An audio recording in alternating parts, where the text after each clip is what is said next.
First of all வாழ்த்துக்கள். ரொம்ப ரொம்ப சந்தோஷமா இருக்கு 3 பேரையுமே எங்க மேடையில ஒண்ணா பார்க்கறது. இந்த என்டையர் எக்ஸ்பீரியன்ஸ் இது உங்களுக்கு வந்து ஒரு பிஞ்ச் மீ மூமெண்ட்டா இருந்திருக்கும். பட் எந்த தருணமும் நீங்க வந்து ஆழமா உங்களை அப்படியே நல்லா கிழித்தீங்கன்னு சொல்லுங்களேன். which moment of yours in this entire experience? இல்லை, நீங்கள் சொன்ன மாதிரி இந்த என்டையர் எக்ஸ்பீரியன்ஸே எனக்கு ஒரு ஒரு ட்ரீம் வேர்ல்டு மாதிரி தான் இருக்குது. ஃபர்ஸ்ட் ஆஃப் ஆல் எல்லாருக்கும் வணக்கம். இது ரொம்ப பெரிய மேடைங்க. இந்த மேடையில் 2 பேர் இருக்காங்க, இயக்குனர் சங்கர் அவர்கள் அண்ட் த கிரேட் கமல்ஹாசன் அவர்கள். இவங்க 2 பேரும் வாழ்க்கையில் இருக்கிற எல்லா மேடையும் பெரிய மேடையாக தான் சந்திச்சிருக்காங்க. ஏன்னா அவங்களோட உழைப்பாலையும் திறமையாலையும் அவங்களோட விஷனாலையும் அந்த மேடையை உருவாக்கிட்டு இருக்காங்க. அப்படி ஒரு மேடை தான் இந்த இந்தியன் 2ஓட ப்ரீ ரிலீஸ் மேடை. அந்த மேடையில் எனக்கு வந்து அவங்க பக்கத்தில் சேர் போட்டு உட்காத்தி வச்சது என் வாழ்க்கையில் இது ரொம்ப பெரிய மேடை, மிகப்பெரிய மேடையாக நான் ஃபீல் பண்ணுறேன். ஸோ எனக்கு இந்த இடத்த கொடுத்ததுக்கு இவங்க 2 பேருக்கும் ரொம்ப ரொம்ப thanks. It's a dream come true moment for me. And எனக்கு டைரக்டர் இந்த படத்தை கூப்பிட்டு இந்த வாய்ப்பை கொடுத்தது என் வாழ்க்கையில் 2வது முறை எனக்கு வாய்ப்பு கொடுக்குறாரு. 22 வருஷத்துக்கு முன்னாடி கூப்பிட்டு ஒரு வாய்ப்பு கொடுத்தாரு. அந்த வாய்ப்பை நான் பயன்படுத்தி என்னோட கனவையும் உழைப்பையும் போட்டு 20 வருஷம் வந்துட்டேன். இப்போ இன்னொரு வாய்ப்பு கொடுத்துருக்காரு. இந்த வாய்ப்பை வச்சு நான் அடுத்த 20 வருஷம் ஓட்டிப்பேன்னு எனக்கு ரொம்ப கான்ஃபிடென்ஸாக இருக்குது. ஸோ இயக்குனர் சங்கருக்கு இந்த 2 வாய்ப்பு எனக்கு கொடுத்ததுக்கு ரொம்ப ரொம்ப நன்றி. அண்ட் என் பக்கத்தில் உட்காந்துருக்கிறவர் வந்து நான் சின்ன வயசுலேருந்து கனவுல பார்த்துருக்கேன், இப்போ ரெகுலராக நேரில் பார்க்குறேன். ஆனால் வித்தியாசம் பெருசாக இல்லை. எனக்கு எப்போவுமே அவர் கமல் சார் எனக்கு எல்லாமே. ஒரு நடிகனாக நான் இங்கே இருக்கிறதுக்கான காரணம் அவர் தான். கமல் சார் நீங்கள் இல்லைன்னா ஒரு நடிகனாக நான் இல்லை. அண்ட் இவங்க 2 பேரும் ஒருத்தர் என்னை அறிமுகப்படுத்தினார், ஒருத்தர் நான் ஏன் நடிக்கணும்னு எனக்கு ஞாபகப்படுத்தினவர். ஸோ இவங்க 2 பேரோடையும் ஸ்டேஜ் ஷேர் பண்ணுறது மட்டும் இல்லை, இவரோட ஸ்க்ரீன் ஸ்பேஸ் ஷேர் பண்ணுறது, அவர் வாயால் ஸ்டார்ட் கேமரா ஆக்ஷன் கேட்குறது, இது எல்லாமே நான் ஏதோ ரொம்ப பெரிய புண்ணியம் பண்ணிட்டு வந்திருக்கேன்னு நினைக்கிறேன். So I am very very grateful and I am very happy இந்த படத்தை சப்போர்ட் பண்ணுறதுக்கு நீங்கள் எல்லாருமே வந்திருக்கீங்க.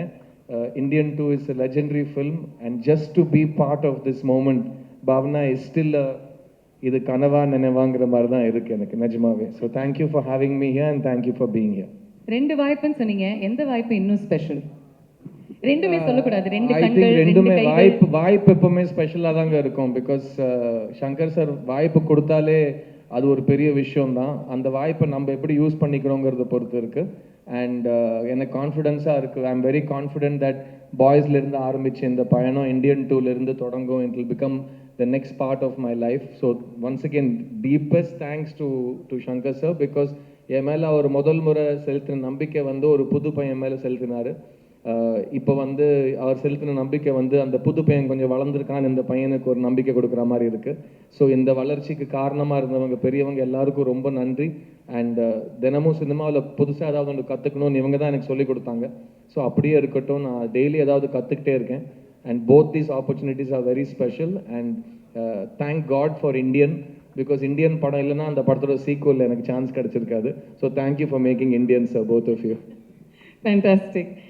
இன்னைக்கு கரண்ட் சினாரியோவில் சங்கர் சார் இந்த படத்தினுடைய முக்கியத்துவம் அதிகரிக்குது அப்படின்னு நான் சொல்லணும். அண்ட் இந்த படத்தை பார்க்கறதுக்கு பல ஜென்ரேஷன்ஸ் ஒன்றா கூடி இதை என்ஜாய் பண்ண போகிறாங்க. உங்களுடைய கதையில் எல்லா ஜென்ரேஷனுக்கும் ஏதாவது ஒரு விஷயம் வச்சுருக்கீங்களா? How does this span across generation?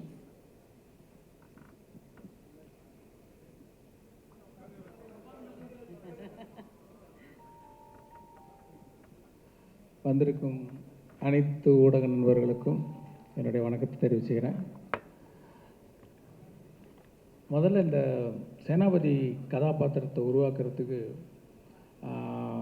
சாருடைய ஃபோட்டோ, சாருடைய ப்ரொஃபைல் ஃபோட்டோ, அவங்க ஃபாதருடைய ஃப்ரண்டல் ஃபோட்டோ, ப்ரொஃபைல் ஃபோட்டோ, அவங்க பிரதர்ஸ் 2 பிரதர்ஸுடைய ஃப்ரண்டல் ஃபோட்டோ, ப்ரொஃபைல் ஃபோட்டோ, இது எல்லாத்தையும் கொடுத்து அந்த கேரக்டர் எப்படிப்பட்ட கேரக்டர்னு எக்ஸ்பிளைன் பண்ணி ஆர்ட் டைரக்டர் தோட்டா தரணிக்கிட்ட வந்து ஒரு ஸ்கெட்ச் போட்டு தர சொன்னேன். அந்த ஸ்கெட்சை பார்த்தவொன்னே ஒரு சிலிர்ப்பு வந்துச்சு. அந்த ஸ்கெட்சு தான் அந்த லுக்கு இப்போ நீங்கள் படத்தில் பார்க்குறது, ஒரு சிலிர்ப்பு. அதே மாதிரி நாள் ஷூட்டிங் வந்து அந்த இந்தியன் தாத்தா கேரக்டரில் அவர் சைதாப்பட்ட ஸ்கூலில் வந்து அப்படி வந்து நின்றும் போது ஒரு சிலிர்ப்பு வந்துச்சு உண்மையாகவே. அதெல்லாம் வந்து அது எப்படி எக்ஸ்பிளைன் பண்ணுறதுனே தெரில. அதே கேரக்டர் ஒரு 28 வருஷம் கழித்து ஒரு மேக்கப் டெஸ்ட்டுக்கு அந்த மேக்கப்லாம் போட்டு வந்து நின்னப்போ அந்த சிலிர்ப்பு பன்மடங்கு அதிகமாகிடுச்சு. நான் பல மேடையில் சொல்லியிருக்கேன், அந்த ஷூட்டிங் ஸ்பாட்டில் வந்து அவர் உள்ள கமல் சார் இருந்தால் கூட அந்த மேக்கப்பில் வந்து இந்தியன் தாத்தா இருக்கிறார், நம்ம பக்கத்தில் இருக்கிறாருன்ற ஒரு பயம், ஒரு மரியாதை, என்ன வந்து ஒரு நம்ம ஆக்டர் கமல் சார் தான் யோசித்தாலும் அதை மீறி அந்த இந்தியன் தாத்தா தான் அந்த செட்டில் இருக்காருன்ற ஒரு உணர்வு எப்போ பார்த்தாலும் எனக்கு தோணிக்கிட்டே இருக்கும். ஸோ அப்படிப்பட்ட ஒரு ஐகானிக் கேரக்டர் 28 வருஷம் கழித்து பார்க்கும்போது எனக்கு வந்து ரொம்ப சிலிர்ப்பாக இருக்குது. அவருடைய ஒவ்வொரு சீனையும் பார்க்கும்போது ரொம்ப சிலிர்ப்பாக இருக்குது. அதே சிலிர்ப்பு ஆடியன்ஸ்க்கும் இருக்கும்னு நம்புகிறேன். நீங்கள் கேட்ட மாதிரி ஒரு கதை, அந்த கதைக்கு என்ன மாதிரியான திரைக்கதை, என்ன மாதிரியான காட்சிகள் வந்து தெரிஞ்சோ தெரியாமலோ எல்லாருக்கும் பிடிக்கிறமான விஷயங்கள் வந்து உள்ளே வந்துடுதுங்கிறது தான் உண்மை. சூப்பர். கமல் சார், இந்த படம் தான் என்னுடைய most difficult and most challenging role till date அப்படின்னு சொல்லியிருக்கீங்க பல இன்டர்வியூஸில். எதனால்? ட்ராவல்னாலையா, ப்ராஸ்தட்டிக்ஸ்னாலையா, பல ரோல்ஸ்னாலையா? எல்லா படமுமே வணக்கம் அனைவருக்கும் நன்றி. ஒரு விஷயம்னா உடனே தாவி குதிச்சிடுறது தான் என்னுடைய பழக்கம். ஆனால் நேரம் கட்டுது சேஸ். எல்லா பாத்திரங்களுமே ஒவ்வொரு சிக்கல்களை கொண்டு வரும். அதை மீறித்தனம் சக்ஸஸுக்கு போகணும். எது சக்ஸஸ்ன்னு தெரியாது நமக்கு. அந்த இருட்டில் ஒரே வெளிச்சம் வந்து நம்ம மேலே போட்டிருக்கிற லைட்டு தான். மற்றபடி டைரக்டருக்கு எனக்கு எல்லாருக்குமே ஆசை இருக்கும். ஆனால் எந்த திசையை நோக்கி போகிறோங்கிற ஒரு பதட்டம் உள்ளுக்குள்ளே இருக்கத்தான் செய்யும். அதை நீக்குவதற்கு சின்ன சின்ன விஷயங்கள் நடக்கும். ஒரு காட்சி முடியும் போது டைரக்டருக்கு முகத்தில் இருக்கிற புன்னகை, அவர் எந்திரிச்சு ஓடி வந்து கை கொடுக்கிற ஒரு சந்தோஷம், அல்லது இப்படியே இருக்கட்டும் சார், இன்னும் ஒன்று அப்படியே பண்ணிடலாம் சார்ன்ற ஒரு ஆர்வம், பக்கத்தில் கூட இருக்கிற நடிகர்கள் நான் நேற்று பார்த்தேன் சார், அந்த டப்பிங் போது பார்த்தேன் சார் அப்படின்னு சொல்கிறது, இவைகள் தான் கொஞ்சம் கொஞ்சமாக light at the end of the டனல்னு சொல்லுவாங்கள்ல. அதே மாதிரி அதுக்கு ஆப்போசிட்டாக சில விஷயங்கள் நடக்கும். ஏதாவது புறப்படும் போது தடுக்கல்பாங்க, அது மாதிரியும் நிறையா நடந்திருக்கு இந்த படத்தில். அதெல்லாம் பார்க்கும்போது இவ்வளோ கஷ்டப்படுறோமே, இதெல்லாம் போய் சேருமாங்கிற சந்தேகங்கள் வலுக்கும். விபத்துக்கள், கோவிட், கூட நடித்த கலைஞர்கள் வந்து பேசிகிட்டு இருந்தோம், நல்ல ஆரோக்கியமாக பேசிகிட்டு இருந்தோம், சரி நாளைக்கு பார்க்கலாம் அப்படின்னு சொல்லிட்டு போகிறவங்கள பார்க்க முடியாமல் போகிறது, இதெல்லாம் ரொம்ப பயமாக இருந்தது. இவ்வளவு நிகழ்வுகள் ஒரே படத்தில் எனக்கு இதுவரை நடந்ததில்லைன்னு சொன்னால் அது மிகையாகாது. விபத்துக்கள், ஒரு அகால மரணங்கள் என்று பல, இத்தனையும் தாண்டி நாங்கள் இன்றைக்கி எல்லாரும் சந்தோஷமாக மூஞ்சி தூக்கி வச்சுக்காமல் இருக்கணும்னா இதில் நம்ம செஞ்ச வேலைக்கெல்லாம் பயன் கிடைக்க போகிறது என்கிற நம்பிக்கை எங்களுக்கு வந்திருக்கிறது. அது ஒவ்வொரு நாளும் நாங்கள் உறுதிப்படுத்தி நேற்று கூட ஒரு டெக்ஸ்ட் அனுப்பிச்சிருந்தார் இவர், சென்சாரில் எல்லாருக்கும் பிடிச்சிருந்தது சார்ன்னு. அவங்க ஜாஸ்தி பேசவே மாட்டாங்க, ஏன்னா பேச்சு கொடுத்தா அது வேறு எதுக்கு வம்பு, இது சொன்னாங்க விட்டுட்டாங்க, கொஞ்சம் கருணையாக அதிகமாக காட்டிட்டாங்க சங்கருக்குன்னு சொல்லிடுவாங்க. அதனால் வழக்கமாக சென்சாரில் இருக்கிறவங்க வணக்கம் அப்படின்ட்டு போயிடுவாங்க, நல்லா இருந்தது சார். ஒரு சில படங்களுக்கு தான் அவங்க வந்து முன் வந்து தங்களுடைய மனிதர்களாக தங்களுடைய உணர்வுகளை சொல்லுவாங்க. அதை தான் நேற்று அவர் அனுப்பிச்சிருந்தார் எனக்கு டெக்ஸ்டான்னு நினைக்கிறேன். இந்த மாதிரி தருணங்கள் இன்னும் நிறைய வரும் என்று நான் நம்புகிறேன். சங்கர் சார், அதை பற்றி சொல்லுங்களேன். அந்த சென்சர் போர்டோட உங்களுக்கு இருந்த அந்த கான்வர்சேஷன் என்ன நடந்துச்சு அப்படின்னு.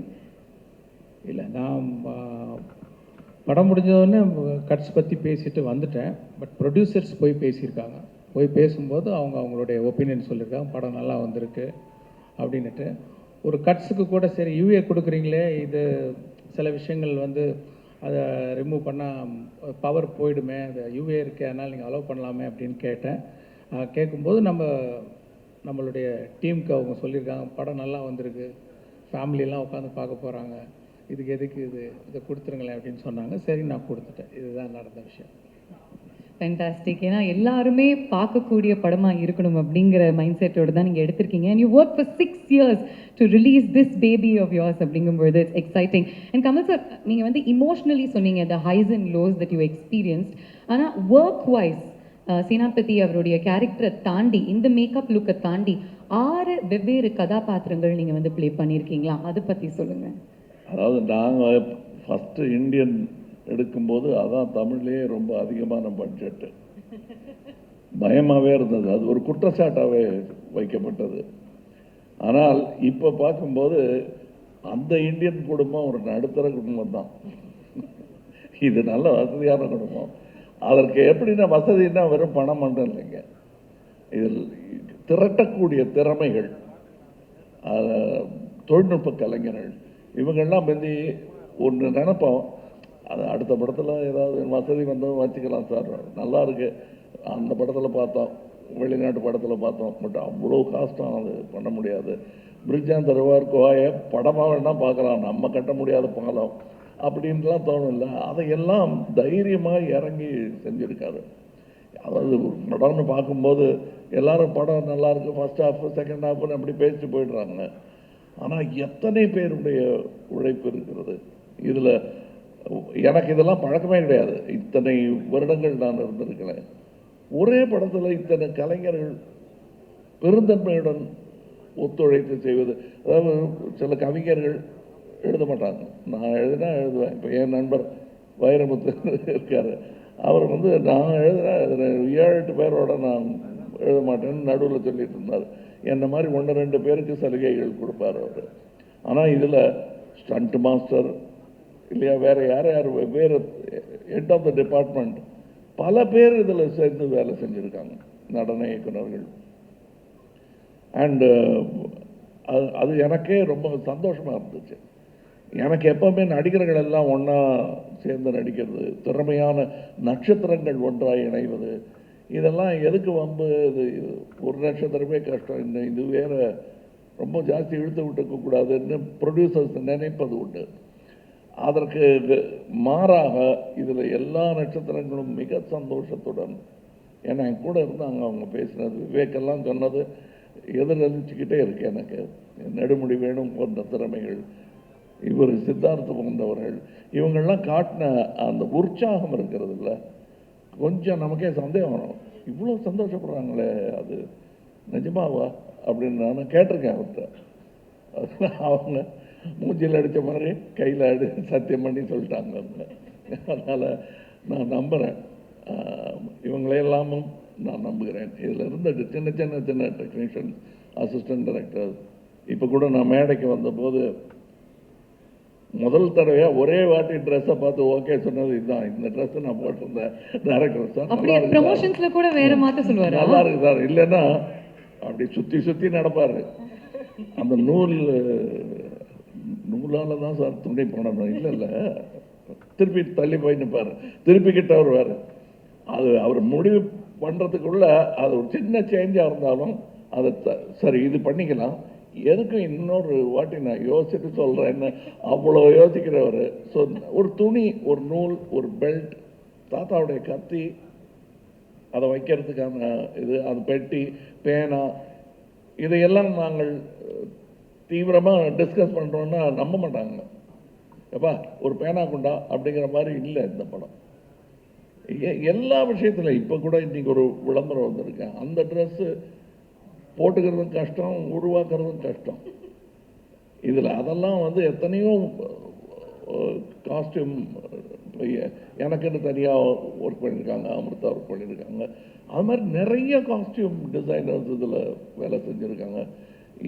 எனக்கு தமிழ் சினிமாவில் இதெல்லாம் நடந்துகிட்டு இருக்கான்னு ஆச்சரியப்படுற அளவுக்கு நான்லாம் ரொம்ப எளிமையான தமிழ் சினிமாவும் எளிமையான மலையாள படத்துலையும் ஆரம்பித்தவன். இப்போ மிஸ் யூனிவர்ஸுங்கிறது வந்து இந்தியாவிலேருந்து ஒருத்தங்க போனாங்கிறதே பெருமையாக இருக்குது. இதில் ஒரு சின்ன காட்சிக்கு ஒரு மிஸ் யூனிவர்ஸை நடிக்க வைக்கிறாங்க, அப்படி அதெல்லாம் முடியுமா அப்படின்னு இப்போ எனக்கு தோணுது. நான் மறுபடியும் ரசிகனாகி இதெல்லாம் வந்து யோசிப்போம், சிச்சி வேணான்னு கனவு கலைச்சிட்டு நமக்கு இருக்கிற துணியை கசக்கி போட்டுக்கிட்டால் போதும், ஈர துணியை மடியில் கட்டிக்கிட்டு நடந்தால் போதும்னு நினச்சிட்டு இருந்த அந்த தமிழ் சினிமாவை கொண்டு சேர்த்த இடம் வந்து இவங்களுக்கெல்லாம் அந்த பெருமை உண்டு. வர்த்தகத்தை மட்டுமல்ல, நம்ம நினைச்ச கனவுகளை எல்லாம் நினைவாக்கி பார்க்கும் அந்த தொழில்நுட்பத்தை இங்கே கொண்டு சேர்ப்பதற்கு எல்லாரும் முயற்சி பண்ணுறாங்க, நானும் முயற்சி பண்ணுறேன். அதை வெற்றிகரமாக இன்னும் சீக்கிரம் என்று செய்வதற்கு காரணம் இது போன்ற முயற்சிகள் தான். அதில் நானும் பங்கு பெறுகிறேன் என்பது இவர் சொன்ன மாதிரி சில நேரங்கள் எவ்வளவுதான் நட்சத்திர அந்தஸ்தை நீங்கள் கொடுத்தாலும் எங்களுக்கு அந்த பழைய ஞாபகங்கள் விட்டு போகாது. ஸோ இவ்வளோ தூரம் வந்துட்டோமா, நிஜமாக வந்துட்டோமா, அந்த கிள்ளி பார்க்கும் தருணங்கள் அனைவருக்கும் உண்டு, நடிகர் திலகத்துக்கும் உண்டு, மக்கள் திலகத்துக்கும் உண்டு, அப்படின்னா உலக நாயகனும் உண்டு தானே. பியூட்டிஃபுல்லாக சொன்னீங்க கமல் சார், பியூட்டிஃபுல்லாக இருந்துச்சு கேட்கறதுக்கே. சங்கர் சார் ஒரு இன்டர்வியூவில் கமல் சார் சொல்லியிருக்காரு, சேனாபதி தாத்தாக்கு என்ன வயசு அப்படின்னா சேனாபதி தாத்தாக்கு சூப்பர்மேனுடைய வயசு. அவங்க எல்லாருமே செல்ஃப் ப்ரொக்ளைம்டு சூப்பர் ஹீரோஸ், இவர் need of the hour super ஹீரோவா எப்படி பார்க்குறீங்க? ஆக்சுவலாக நான் பார்ட் 1 பண்ணும்போது பார்ட் 2 பண்ணுவேன்னு நினைக்கவே இல்லை. சரி, ஒரு இன்வெஸ்டிகேஷனில் ஒரு மானிட்டரில் வந்து அவரை பற்றின டீட்டெயில்ஸ் வந்து போலீஸ் டிபார்ட்மெண்ட் வந்து ஸ்டடி பண்ணுறாங்கன்னும் போது அது ஒரு பிறந்த தேதி போட வேண்டிய ஒரு இதில் ஒரு டேட்டு போட்டோம், இண்டிபெண்டன்ஸ்லாம் கால்குலேட் பண்ணி. ஆனால் இப்போ வந்து ரெண்டாவது பார்ட் எடுக்கும்போது இவ்வளோ வருஷம் கழித்து எடுப்பேன்னு எனக்கு தெரியாது. இப்போ வரும்போது என்ன ஏஜ் அப்படின்ற மாதிரிலாம் ஒரு நிறைய கேள்விகள் வருது. நான் எப்படி பார்க்குறேன்னா வந்து இப்போது சைனாவில் பார்த்தீங்கன்னா லூசி ஜியான்னு ஒரு கிராண்ட் மாஸ்டர் இருக்கார் மார்ஷியல் ஆர்ட்ஸ். அவருக்கு 118 வயசு. அவர் வந்து இப்போ சமீபத்தில் இறந்துட்டார். அவர் அந்த ஏஜில் கூட வந்து பறந்து அடிக்கக்கூடிய ஒரு கிராண்ட் மாஸ்டராக இருந்தார். அதே மாதிரி தான் இந்த கேரக்டரும் நம்ம சேனாபதியும் வந்து இஸ் அ கிராண்ட் மாஸ்டர், வர்மக்கலையில் ஒரு கிராண்ட் மாஸ்டர். இப்போ இவங்களுக்கெல்லாம் ஒரு பொதுவாக ஒரு குவாலிட்டி என்ன இருக்கும்னா டிசிப்ளின், அப்புறம் ஹேபிட்ஸ். அதாவது மெயினாக வந்து நம்ம கல்ச்சர் பார்த்திங்கன்னா இந்த தியானம், யோகா இதெல்லாம் பண்ணக்கூடிய கேரக்டர். ஃபுட் ஹேபிட்ஸு, அதாவது ஒரு வேளை தான் சாப்பிடுவாங்க. இந்த மாதிரி கட்டுப்பாடோடு இருக்கக்கூடிய ஒரு மார்ஷியல் ஆர்ட்ஸ் கிராண்ட் மாஸ்டருக்கு வந்து வயசு ஒரு பொருட்டே கிடையாது. அவங்க அந்த ஏஜில் இருந்தால் கூட அவங்க ஆக்டிவாக இருப்பாங்க. இப்போ பார்த்தீங்கன்னா இப்போ வந்து சூப்பர்மேனுக்கு ஏஜ் கிடையாது. இப்போ அதே பார்த்தீங்கன்னா இப்போ அயன் ஃப்ளெமிங்கோடைய புக்கில் வர அந்த பாண்டு கேரக்டர் இப்போ கால்குலேட் பண்ணி பார்த்தீங்கன்னா 102 வயசு. நம்ம அப்படியே பார்க்குறோம் பாண்டு, அவர் நம்ம ரசிக்கணும், அந்த மாதிரி தான் நான் பார்க்கணுன்னு நான் விரும்புகிறேன். ஏன்னா வந்து சேனாபதி கேரக்டர் வந்து நம்ம ஒவ்வொருத்தர் மனசுக்குள்ளேயும் இருக்கிற ஒரு கோபம், ஆதங்கத்தோடைய வெளிப்பாடு தான். அவங்க எல்லாருடைய மனசுலையும் இருக்கக்கூடிய கோபம், ஆதங்கத்தோட வெளிப்பாடு தான் அந்த சேனாபதி கேரக்டர். ஸோ அந்த கேரக்டர் எப்போவுமே ஒரு பவர்ஃபுல்லாக இருக்கிறது தான் எல்லோரும் விரும்புவாங்க, நானும் அதான் விரும்புகிறேன். கொஞ்சம் நான் எல்லா பக்கமும் யோசிப்பேன், சரி இந்த ஏஜுக்காக என்ன பண்ணலாம் அப்படின்ட்டு கொஞ்சம் டிசைன்லாம் பண்ணி பார்த்தேன். கொஞ்சம் வழுக்க வச்சு, முடியெல்லாம் கொட்டி போய், இன்னும் கொஞ்சம் சுருக்கெல்லாம் வச்சு என்னாலே பார்க்க முடியல. எப்படி எதுக்கு இப்படி பார்க்கணும், அது ஒரு சூப்பர்மேன் கேரக்டர் மாதிரி தானே அப்படின்னு சொல்லிட்டு தான் இந்த லுக்கில் இந்த படத்தில் காமிக்கிறோம். இதில் ஒரு பெரிய அட்வான்ஸ்மெண்ட் என்னென்னா, பார்ட் 1 பண்ணும்போது அப்போ வந்து ப்ராஸ்தட்டிக்ஸ் வந்து அன்றைக்கி இருக்கிற ஸ்டேஜில் வந்து கொஞ்சம் திக்னஸ் ஜாஸ்தி. ரொம்ப கஷ்டம் சாருக்கு, இப்போவும் கஷ்டம்தான், அது ரொம்ப கஷ்டம். ஏன்னா அந்த திக்னஸ்க்கு வந்து நீங்கள் சாதாரணமாக நடிச்சிங்கன்னா வெளியில் வராது. அதை கண்ணாடியில் பார்த்து எத்தனை மடங்கு நடித்தா இந்த ஸ்மைல் வர்றதுக்கு எவ்வளோ பம்ப் பண்ணணும், எவ்வளோ ப்ரெஷர் போடணுன்றது கண்ணாடியை பார்த்து ஒவ்வொரு ஷாட்டுக்கு முன்னாடி சார் நடித்தாங்க. இப்போ வந்து இன்னும் கொஞ்சம் மெல்லிஸ் ஆகிடுச்சு ப்ராஸ்தட்டிக்ஸ். அப்படின்னும் போது நான் சொன்னது என்னென்னா, அப்போ வந்து பேக் அண்ட் ஃபோர்த் போகிறதுக்கு வசதி இல்லை, நல்லாவே ஸ்பெண்ட் பண்ணார். இருந்தாலும் அமெரிக்காவுக்கு போயிட்டு ஒரு டெஸ்ட் ஒன்று பண்ணிவிட்டு அப்புறம் இன்னும் கொஞ்சம் ஃபைன் டியூன் பண்ணுறதுலாம் அந்த ஃபெசிலிட்டிலாம் அப்போ இல்லை. இப்போ வந்து நான் என்ன சொன்னேன்னா, போன படத்தில் வந்து ஃபஸ்ட்டு பார்க்கும்போது யாருக்கும் அது கமல் சார் மாதிரி இல்லையே, இல்லை கமல் சார் மாதிரி இருக்கே அப்படின்னு ஒரு டிஸ்கஷன் போச்சு. இந்த வாட்டி நான் சொன்னது லெகசி எஃபெக்ட்ஸ்ன்றவங்க தான் இந்த மேக்கப் டிசைன் பண்ணாங்க. அவங்கக்கிட்ட நான் சொன்னது, இந்த வாட்டி I want to see our actor more. ஏன்னா ப்ராஸ்தட்டிக்ஸில் வந்து நம்ம ஆக்டருடைய முகம் வந்து அந்த திக்னஸில் போயிடக்கூடாது, அந்த ஆடியன்ஸுக்கு வந்து அந்த ஆக்டரை பார்க்கணும். அப்படின்னும் போது அவங்க கரெக்டாக வந்து இந்த வாட்டி பார்ட் 1 பார்ட் 2 நீங்கள் வந்து கமல் சாரோடைய முகத்தையும் அந்த கேரக்டரில் இன்னும் நல்லா பார்க்கலாம். அதுதான் வந்து அதோடைய speciality. Okay, thank you sir, thank you sir. நேயர் விருப்பம் எல்லாருமே என்ன கேட்க ஆசைப்படுறாங்க அப்படின்னா, நீங்கள் 6 டிஃப்ரெண்ட் லுக்ஸில் வரீங்க இல்லையா கமல் சார், அதையும் தாண்டி டிஃப்ரெண்ட் டயலெக்ட்ஸில் பேசியிருக்கீங்க. 22 ஸ்டேட்ஸில் போய் ஷூட் பண்ணியிருக்காங்க இந்தியன் 2 and 3. அண்ட் அது மட்டும் இல்லாமல் ஒவ்வொரு ஸ்டேட்னுடைய சிறப்பு அம்சங்களையும் நீங்கள் எடுத்துகிட்டு வரீங்க த்ரூ யோர் டயலெக்ட்ஸ். அதை பற்றி சொல்லுங்கள். இப்படியே மெதுவாக கதையை சொல்ல வச்சிருவீங்க பொருளுக்கு.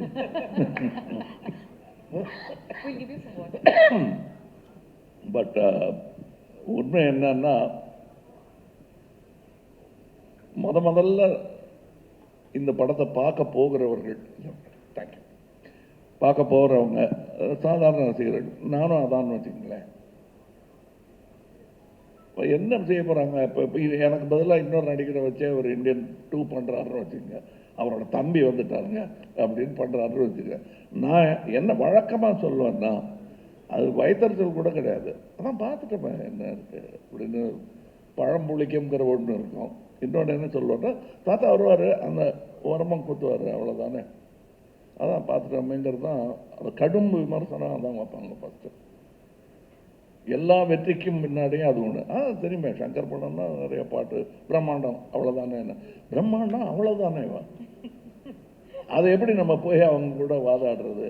அதுக்கெல்லாம் ஒரே பதில், நாம் திரைக்கதை அமைக்கும் விதம்தான்.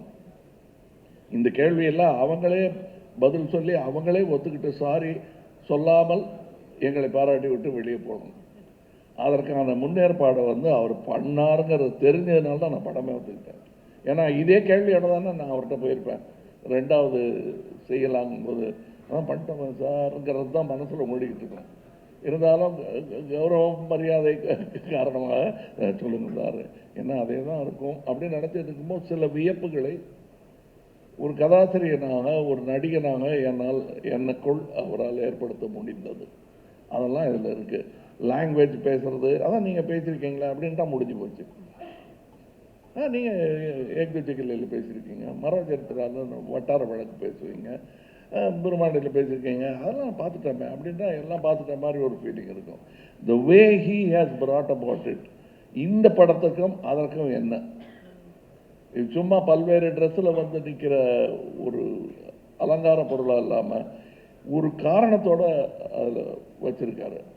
அது கொஞ்சம் கஷ்டமான விஷயந்தான். அதுவும் என்ன பண்ணிட்டாருன்னா, இவர் அந்த மாதிரி வித்தியாசமான மொழிகள் வர்ற நேரத்தில் வசதியாக, நடிகனுக்கு வசதியாக ஷாட் வைக்கல, அவர் கதைக்கு வசதியான ஷாட்டு தான் வச்சார். அவர் நடிகனுக்கு என்னென்னலாம் இடைஞ்சல் உண்டோ, மூஞ்சியில் பிளாஸ்டர் ஒட்டி, ட்ரெஸ்ஸும் போட்டு, லைட்டு நிறையா போட்டு, ஏசிலாம் பண்ணாங்க. பட் அதுக்கெல்லாம் தாண்டி இன்னும் சொல்ல போனால் சில ஷூட்டிங் கேன்சல் பண்ண வேண்டியதாக இருந்தது. உள்ளெல்லாம் எறும்பு விடுற மாதிரி இருந்தது சார், ரொம்ப முடியல அப்படின்னு சொல்லி அரை மனதோடு என்னை விட்டாங்க. 3 நாள் மறுபடியும் வேலை செய்ய முடியல. இதையெல்லாம் கடந்து எனக்கு இப்போ இந்த காட்சி அமைப்பு சொல்லிட்டு இருந்தேன், வேற்று மொழியில் பேசணும், அதை நீளமான இதில் ஒரே ஷாட்டில் பேசணும், கரெக்டாக இருக்கணும், பல்வேறு ஆக்ஷன்ஸை அதில் சேர்த்து வச்சுருப்பார். இதெல்லாம் நீங்கள் படம் பார்க்கும்போது கிடைக்கிற சந்தோஷம் தனி. செட்டில் இருந்தவங்களே அதை ரசித்தாங்க. என்ன சொல்ல போனால் இவரே ரசித்தார் அதை. அதுதான் எனக்கு ஃபஸ்ட்டு ஆடியன்ஸ் ரியாக்ஷன். அதெல்லாம் இருக்குது படத்தில். பட் அது ரொம்ப விளாவரியாக இப்போ நடிச்சு காட்டுன்னு சொல்லி மிமிக்ரி மாதிரி பண்ணி அதுக்கு எடுத்துடக்கூடாது. டெஃபினட்டாக இல்லை, நீங்கள் இவ்வளோ இன்டெப்த் சொல்லும் பொழுது, அந்த காட்சிகள் நாங்கள் பார்க்கும் பொழுது உங்களுடைய வார்த்தைகள் எங்களுடைய காதில் ஒலிக்கும். We'll remember these words. அதனால் இது சூப்பர்ஃபிஷியலாக பார்க்க மாட்டாங்க யாருமே. தே நோ எவ்வளோ டெப்த்தோட நீங்கள் ஒவ்வொரு விஷயத்தையும் யோசிச்சு பண்ணியிருக்கீங்க, எவ்வளோ ஹார்ட் ஒர்க்கோடன்னு. இல்லை, ரசிகர்களுடைய கருணைக்கு அளவே கிடையாது. அவங்களுக்கு பிடிச்சி போச்சுன்னா எங்களுடைய ஒரு சில பிழைகளை மன்னிச்சுட்டு நல்லா பண்ணியிருக்காரு அப்படின்றத வழக்கமான ஒரு வார்த்தை, குழந்தைய கொஞ்சிற மாதிரி கொஞ்சிடுவாங்க. அப்படித்தான் என்ன 60-65 வருஷமாக கொஞ்சிட்டு இருக்காங்க. அதுக்கு என்றென்றும் நன்றி கடன் பட்டவன். ஏன்னா நான் பண்ண எல்லாமே பர்ஃபெக்டாக பண்ணிட்டேன். நான் உலக சினிமாக்களை நான் பார்த்துக்கிட்டு இருக்கேன். என்னை விட சிறப்பாக நான் செய்த காட்சிகளை வேறு உருவத்தில் அவர்கள் செய்யும்போது அட்டே இப்படி பண்ணியிருக்கலாமேன்னு யோசிக்க வைக்கக்கூடிய இளைஞர்கள் நிறையா பேர் இன்றைக்கி வந்துட்டாங்க. அதுக்கு நடுவில் என்னை அன்பின் காரணமாக மட்டுமே தோளில் தூக்கி வைத்திருக்கிறார்கள் என்ற சந்தேகம் எனக்கு ரொம்ப நாள் உண்டு. சூப்பர். சங்கர் சார், இவ்வளோ வருஷமாக நீங்கள் இந்த ப்ராஜெக்ட்க்கு ஒர்க் பண்ணியிருக்கீங்க, வெவ்வேறு இடங்களுக்கு போயிருக்கீங்க, டஃப் கண்டிஷன்ஸில் ஒர்க் பண்ணியிருக்கீங்க. கண்டிப்பாக ஒரு ப்ரொடியூசர்னுடைய சப்போர்ட் ரொம்பவே முக்கியமாக இருந்திருக்கும். a few words on Subaskaran அவர்கள். அதான் இந்த படம் முதல்ல வேற ஒரு ப்ரொடியூசருக்கு பண்ணுறதா இருந்தது. அப்போது அது கேள்விப்பட்டு அவர் ஒரு சிறந்த நண்பராக பழகுவார். அவர் கேள்விப்பட்டு, என்ன நீங்கள் எனக்கு ரொம்ப பிடிச்ச படம் இந்த இந்தியன், இது நீங்கள் வெளியிலலாம் பண்ணக்கூடாது, எனக்கு தான் பண்ணணும் அப்படின்னு ஒரு அன்பு கட்டளை மாதிரி இது நான் தான் பண்ணுவேன், ப்ரொடியூஸ் பண்ணுவேன் அப்படின்னு சொல்லி விரும்பி கேட்டு அப்புறம் நான் அந்த ப்ரொடியூசர் அவங்கள்ட்ட பேசி அப்புறம் அந்த படத்தை வந்து இப்போது சுபாஷ் தயாரிக்க நம்ம படம் எடுத்திருக்கோம் இந்தியன்.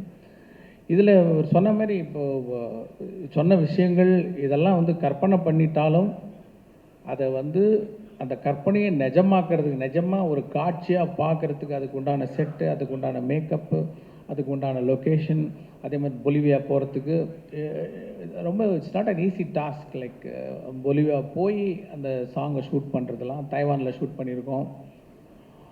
இந்த மாதிரி இந்த கதைக்கு என்னென்ன தேவையோ அது எல்லாத்தையும் வந்து அவர் ப்ரொவைட் பண்ணலைன்னா இப்போ நான் இமேஜின் பண்ணது அப்படியே ஸ்க்ரீனில் வந்து ட்ரான்ஸ்லேட் பண்ண முடியாது. I have to thank Subash sir for producing this film. ஃபன்னான ஒரு கேள்வி. இந்தியன் 2னுடைய டேக்லைனே ஜீரோ டாலரன்ஸ். செட்டில் சங்கர் சருக்கும் கமல் சருக்கும் எந்த விஷயத்தில் ஜீரோ டாலரன்ஸ்? எங்களுக்கு ஜீரோ டாலரன்ஸ் ஃபார் தரக்குறைவு. தரக்குறைவுக்கு ஜீரோ டாலரன்ஸ் எனக்கும் உண்டு, அவருக்கும் உண்டு. இது போதும், இதை அட்ஜஸ்ட் பண்ணிக்கலாங்கிறது பண்ண மாட்டாங்க. ரொம்ப முக்கியமான காட்சிக்கு இப்போ ஒரு உதாரணத்துக்கு ஒரு கண்ணீர் வர்ற காட்சி ரொம்ப நேரம் நடிச்சிட்டு வந்து ஒரு சின்ன ஒரு பிழையாக இருக்கும். இருந்தாலும் ரெண்டு பேரும் அதை திருப்பி வருமா, அதே இடத்துல கண்ணீர் வருமா தெரியாது. ஏன்னா அது என்னையும் தாண்டிய ஒரு உணர்வு. ஆனால் ரெண்டு பேருமே அதுக்கு முயல்வோம். அந்த மாதிரி நிறைய இது இருந்திருக்கு. இன்னும் ரொம்ப இது ப்ரெஸ் மீட்டுங்கிறதுனால தற்பெருமை சொல்லிக்கிறோங்கிறது இல்லை. நான்லாம் வந்து சத்யா ஸ்டுடியோவில் செட்டு போட்டிருக்காங்க, அடிமை பெண்ணுக்கு பர்மிஷன் கிடைக்குமா, அந்த செட்டு கலைக்கிறதுக்கு முன்னாடி போய் பார்க்கணுன்னு ஆசைப்பட்டிருக்கேன். அந்த மாதிரி ஜெய்ப்பூரையும் கொண்டு வந்து பண்ணியிருக்காங்கன்னு. அந்த மாதிரி படத்துலலாம் நடிக்க முடியுமான்னு ஏங்கினது ஒன்று. கிட்டத்தட்ட அதை விட பிரம்மாண்டமான செட்டில் எனக்காக என் படத்துக்காக போடுறாங்கங்கும்போது எனக்கு நான் முதல் நாள் அந்த செட்டுக்கு போகும்போது அனுபவிக்க முடியாதபடி மூஞ்சியெல்லாம் மேக்கப் போட்டு அரிக்குது, நீளமான டயலாக், இப்படி அதை அனுபவிக்க முடியாமல் பண்ணிட்டார் இவர். சாரி சொல்றாரு. இப்போ நான் தாக்கிய சொல்லிட்டு இருக்கேன், அவர் சாரி சொல்லிட்டு இருக்காரு. அது ஒரு செட்டு போட்டிருக்காங்க. அது யாராக இருந்தாலும் அது உள்ளே வந்ததும் அப்படியே மலைத்து போகிற அளவுக்கு அதுக்கான பொருட்கள், மெட்டீரியல்ஸ் இந்த ஊரில் கிடைக்கல. அதுக்காக வெயிட் பண்ணாங்க. ஒரு 2-3 நாள் தள்ளி போகணும்னு சொன்னால் என்னதை சட்டுன்னு ஆரம்பிக்கலாமேன்ற அந்த செட்டை பார்த்தது தான் எனக்கு தெரிஞ்சது. இட்ஸ் ஒர்த் இட்டுன்னு. நீங்களும் பார்க்கத்தான் போகிறீங்க. அதை நான் சொன்னதில் எந்த இம்மி அளவும் குறையாத அளவுக்கு இருக்குது. அந்த சொல்லிட்டு வியப்பாக இருக்கும். அது ஒரு ஒரு ஒரு ஒரு பாதி படத்தை இதுலேயே எடுத்துடலாமேன்னு தோணும். ஆனால் அது 10 நிமிஷம் கூட வராது அந்த படத்தில். அந்த மாதிரி நிறைய பிரம்மாண்டங்கள் இந்த படத்தில் இருக்குது. அண்ட் ஒரு இடத்துல டைரக்டர் மாதிரியே கதையும் ஒரு இடத்துல நிற்காது, வேறு ஊருக்கு போயிட்டுருக்கணும். Waiting for it sir. Really really looking forward to it. ஒரு சில லெஜெண்ட்ஸ்க்கு மட்டும்தான் ஒரு கொடுப்பினை இருக்கும் அப்படின்னு சொல்லுவாங்க. ஒரு எம்எஸ் தோனிக்கு மட்டும்தான் சச்சினையும் கேப்டன் பண்ணுற ஒரு ஃபார்ச்சூன் இருந்துச்சு, விராட்டையும் கேப்டன் பண்ணுற ஒரு ஃபார்ச்சூன் இருந்துச்சு. அதே மாதிரி கமல் சார் எங்களுக்கு நடிகர் திலகமோட நீங்கள் நடிச்சிருக்கீங்க, அதே மாதிரி இந்த தலைமுறையோடையும் சேர்ந்து நடிச்சிருக்கீங்க. என்ன விஷயங்கள் கற்றுக் கொடுத்துருக்காங்க திஸ் ஜென்ரேஷன் ஆஃப் ஆக்டர்ஸ் உங்களுக்கு? What have you learned from them in the generation of actors? அதுதான் முக்கியமான விஷயம். வாட் யூ லேர்ன்ட்னு கேட்குறீங்க தெரியுமா? அதுதான் கேள்வி இல்லை, அதான் பதில். ஏன்னா கற்றுக்கிறது முடிஞ்சு போச்சு. ஏன்னா நடிகர் திலகத்தோடய தோல் வரைஞ்சிட்டேன் நான். அவர் என் தோளில் கை போட்டிருக்காரு, நான் அவரை கட்டி பிடிச்சிருக்கேன். அப்புறம் என்னையா வேணுங்கிறது வந்து கற்றல் கிடையாது. கற்றது புரியாமல் இருத்தல் தான். அது இன்னும் தொடர வேண்டும் அப்படிங்கிறது வந்து இந்த 2ஆம் தலைமுறை 3ஆம் தலைமுறை எத்தனை தலைமுறை இருக்கோ அவங்களெல்லாம் என்னை விட அதிகமாக கனவு காண்பவர்கள். இந்த தருணத்தில் எனக்கு தான் நட்சத்திர அந்தஸ்து வந்துருச்சு. அதனால கொஞ்சம் என்னப்பா வண்டி லேட்டு, இதுதான் இந்த பந்தாக்கள் தான் பண்ணிட்டு இருக்கோம். ஆனால் எது வேணா நான் பஸ்லையாவது ஏறி வந்துடுறேன் சார், நாளைக்கு இந்த ஷூட்டிங் இருக்குங்களா அப்படின்னு கேட்டால் அந்த ஆர்வம் நட்சத்திரங்களுக்கு குறையும். அது குறையக்கூடாதுன்னு நினைக்கிறவன் நான். அதை ஃபஸ்ட்டு கற்றுக்கணும். நான் வந்து நடிகர் திலகம் அவர்கள் தேவரமன் படத்துக்கு தப்பித்தவறி 7 மணி கால் ஷீட்னு சொல்லிடாதீங்க அந்த மனுஷர்கிட்ட அப்படின்னு கெஞ்சுவேன் நான். 7 மணி கால் ஷீட் சொல்லிட்டா நல்ல செலவை செஞ்சு கஞ்சி போட்ட சட்டையோட ஃபுல் கெட்டப்போட 6:45க்கு சேர் போட்டு வந்து உட்காந்துருவார். இப்போ தான் ஆணி அடிச்சுட்டு இருப்பாங்க. அப்படிப்பட்ட ஆர்வம் வந்து நான் தேவரமங்கம்ல பார்த்தேன். அதையும் கற்றுக்கணும். இவங்களுக்கெல்லாம் இருக்கிற அந்த ஆர்வம் தனியாக அப்படியே கிட்டத்தட்ட நாகேஷ் திருவிளையாடலில் போல கேட்டுப்பாரு சிவன் வர்றதுக்கு முன்னாடி அது மாதிரி ஷாட் வர்றதுக்கு முன்னாடி இப்படி இவங்க அலையிறது எனக்கு பிடிக்கும். அதை பார்த்துக்கிட்டே இருப்பேன். நான் எல்லாத்தையும் கவனிப்பதற்கு காரணம் தற்காப்புக்காக இல்லை, கற்றலுக்காக. அதனால் நான் கற்றுக்கிட்டது வந்து இந்த 3 தலைமுறைங்கிறது வந்து இன்னும் பல வாய்ப்புகள் எனக்கு கடைசியாக டெர்மினஸில் ஒரு ஸ்டாப்புக்கு முன்னாடி வண்டி டெப்போவுக்கு போகிறதுக்கு முன்னாடிலாம் ஏறி பயணம் பண்ணியிருக்கேன். அது வந்து டி.கே. சண்முகம் அவர்கள் ஒரு தலைமுறைக்கே தெரியாது அவங்கெல்லாம் அப்படி பெரும் கலைஞர்கள் இருந்தார்கள் என்பது. கே.வி. சுந்தராம்பாள் அவர்களுடன் எனக்கு பின் வீடு. அவங்ககிட்ட போய் வெக்கமே இல்லாமல் பழனி அப்போ எல்லாம் பாடி காட்டியிருக்கேன் நான். அவங்களும் அதை கனிவோட கேட்டுக்கிட்டு எனக்கு இட்லி சுட்டு தருவாங்க. அம்மையார்கிட்டயே ஞான இட்லி வாங்கி சாப்பிட்டவன் நான். ஞான பழம் இல்லை, ஞான இட்லி. இதெல்லாம் எனக்கு நடந்திருக்கிறத நான் வந்து அதிர்ஷ்டமாக கூட நினைக்கல, பெரும் பாக்கியமாக நினைக்கிறேன். These moments, sir, இந்த கதைகள் கேட்கறதுக்கு we feel truly special. Thank you, thank you. And Instagramல நிறைய நான் வந்து படிச்சுட்டு இருந்தேன் என்ன மாதிரி கேள்விகள் கேட்கலான்னு. இன்ஸ்டாகிராமில் சித்தார்த்தனுடைய ஃபோட்டோ லாங் ஷார்ட்டில் இருக்கும். நீங்கள் எழுதியிருப்பீங்க, objects may in the mirror may appear closer then they are. அதற்கான Hello, check. Objects in the mirror are closer than they appear. Thank you. Bike oda mirror la varum. Yeah, closer than they appear னு எழுதிருப்பீங்க. யூசுவலா அது வந்து எச்சரிக்கைக்கு எழுதியிருப்பாங்க கார்ல. இது எந்த கான்னோட்டேஷன்ல, என்ன கண்ணோட்டத்தில் எழுந்தீங்க? ஏன்னா அவர் என் மேல் காட்டும் அன்பிற்கும் அவர் மேல் நான் வைத்திருக்கும் மதிப்பிற்கும் நாங்கள் ரொம்ப நாள் கழித்து தான் பேச ஆரம்பித்தோம், சந்திக்க ஆரம்பித்தோம். So it is a visual thinking. Object கிட்ட இருக்கணுங்கிறது தான் அதோடைய இது. நாங்கள் எப்போ கூட இருந்தாலும் நானே கொஞ்சம் நடிகர்கள் குழாம் டெக்னீஷியன் குழாம் சேர்ந்துச்சுன்னா பேசிக்கிட்டே இருப்போம் சளைக்காமல். ஏன்னா பேசுவதற்கான சப்ஜெக்ட் சினிமாவாகிவிடும் பட்சத்தில் அப்புறம் சாப்பிடுவாங்க, ரொம்ப லேட் ஆகுதுன்னு யாராவது ஞாபகப்படுத்தினாதான் உண்டு. அந்த மாதிரி உரையாடல்கள் எனக்கு சுஜாதா சார் கூட டான்ஸ் ரோட்டில் நடந்திருக்கு. மணிரத்னம், பாலகுமார், இவங்க எல்லாரோடையும் இவரும் ஒர்க் பண்ணியிருக்காங்க. நிற்கவே நிற்காது. அங்கே டான்ஸ் ரோட்டே நின்று பேசிகிட்டு இருப்போம். சரி எல்லாருமாவது சாப்பிட வாங்க, தயவுசெய்து சாப்பிடாம அப்படி பேசிகிட்டு இருக்காங்கங்கிற அளவுக்கு இந்த பேச்சு நீளம். இப்போ கூட நாங்கள் மலேசியா சிங்கப்பூர் போயிருந்த ஃப்ளைட்டெல்லாம் மிஸ் பண்ணிட்டோம். ஆனால் அதுக்கான வருத்தங்கள் வந்து எங்களுக்கு சந்தோஷமாக மாறிடுச்சு. அப்போ ஃப்ளைட்டு கிடையாதா, இப்போ பேசிக்கிட்டே கார்லேயே போயிடலான்ற மாதிரி எல்லாரும் சந்தோஷமாக. அது எங்களை ஃப்ளைட் மிஸ் பண்ணவங்க மாதிரி தெரிஞ்சிருக்காது. இல்லாத ஃப்ளைட்டில் ஒரு டிக்கெட் வாங்கிட்டு சந்தோஷத்தில் இருக்கிற மாதிரி இருக்கும். நான் that's what I meant. I wish we were closer even long before. அதான். How does this make you feel, Sid? இந்த மாதிரி வார்த்தைகள் எஸ்பெஷலி உங்களுடைய குரு கிட்ட இருந்து? வேணாம், ஒரு சும்மாவே உணர்ச்சி வசப்பட்டவர். இவ்வளோ பேருக்கு இருக்க அவரை அழ வைக்க வேண்டாம்னு நினைக்கிறேன். ஓகே, சேனாபதி தாத்தானுடைய கம்பேக்கே ஒரு காஸ் ஃபார் செலிப்ரேஷன். அதை தாண்டி இந்தியன் டூவில் மற்ற விஷயங்கள் டு செலிப்ரேட் என்னென்ன இருக்கு? கதை கேட்குறாங்க சார், பார்த்துக்குங்க. இல்லை, இதில் வந்து மெயினாக நிறைய கேரக்டர்ஸ் கேமியோஸ் ஜாஸ்தி.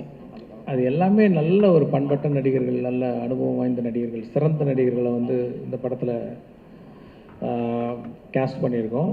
Like Samuthirakani sir, S J. சூர்யா, பாபி சிம்மா, தம்பிராமையா, மனோபாலா, விவேக், அப்புறம் ரேணுகா சொல்லிட்டேன், சித்தார்த் மெயினாக, ரகுல் பிரீத் சிங், பிரியா பவானி சங்கர், நிறைய கேமியோஸ். எல்லாருமே ரொம்ப சிறப்பாக நடிச்சிருக்காங்க. ஏன்னா இதில் நிறைய ஃபேமிலி விஷயங்கள்லாம் அந்த படத்தில் வருது. ஸோ எல்லா ஃபேமிலியும் வந்து எங்கேஜாக பார்க்கக்கூடிய படமாக இது இருக்குன்னு நான் நம்புகிறேன். அடுத்து பார்த்திங்கன்னா இதில் வந்து அதை பார்த்தீங்கன்னா அந்த ஒரு நடுவில் ஒருத்தர் இருக்கார். அவர் வந்து உங்களுக்கு நிறைய பேருக்கு மீடியாவுக்கு பரிச்சயமான ஒரு கேரக்டர் தான்.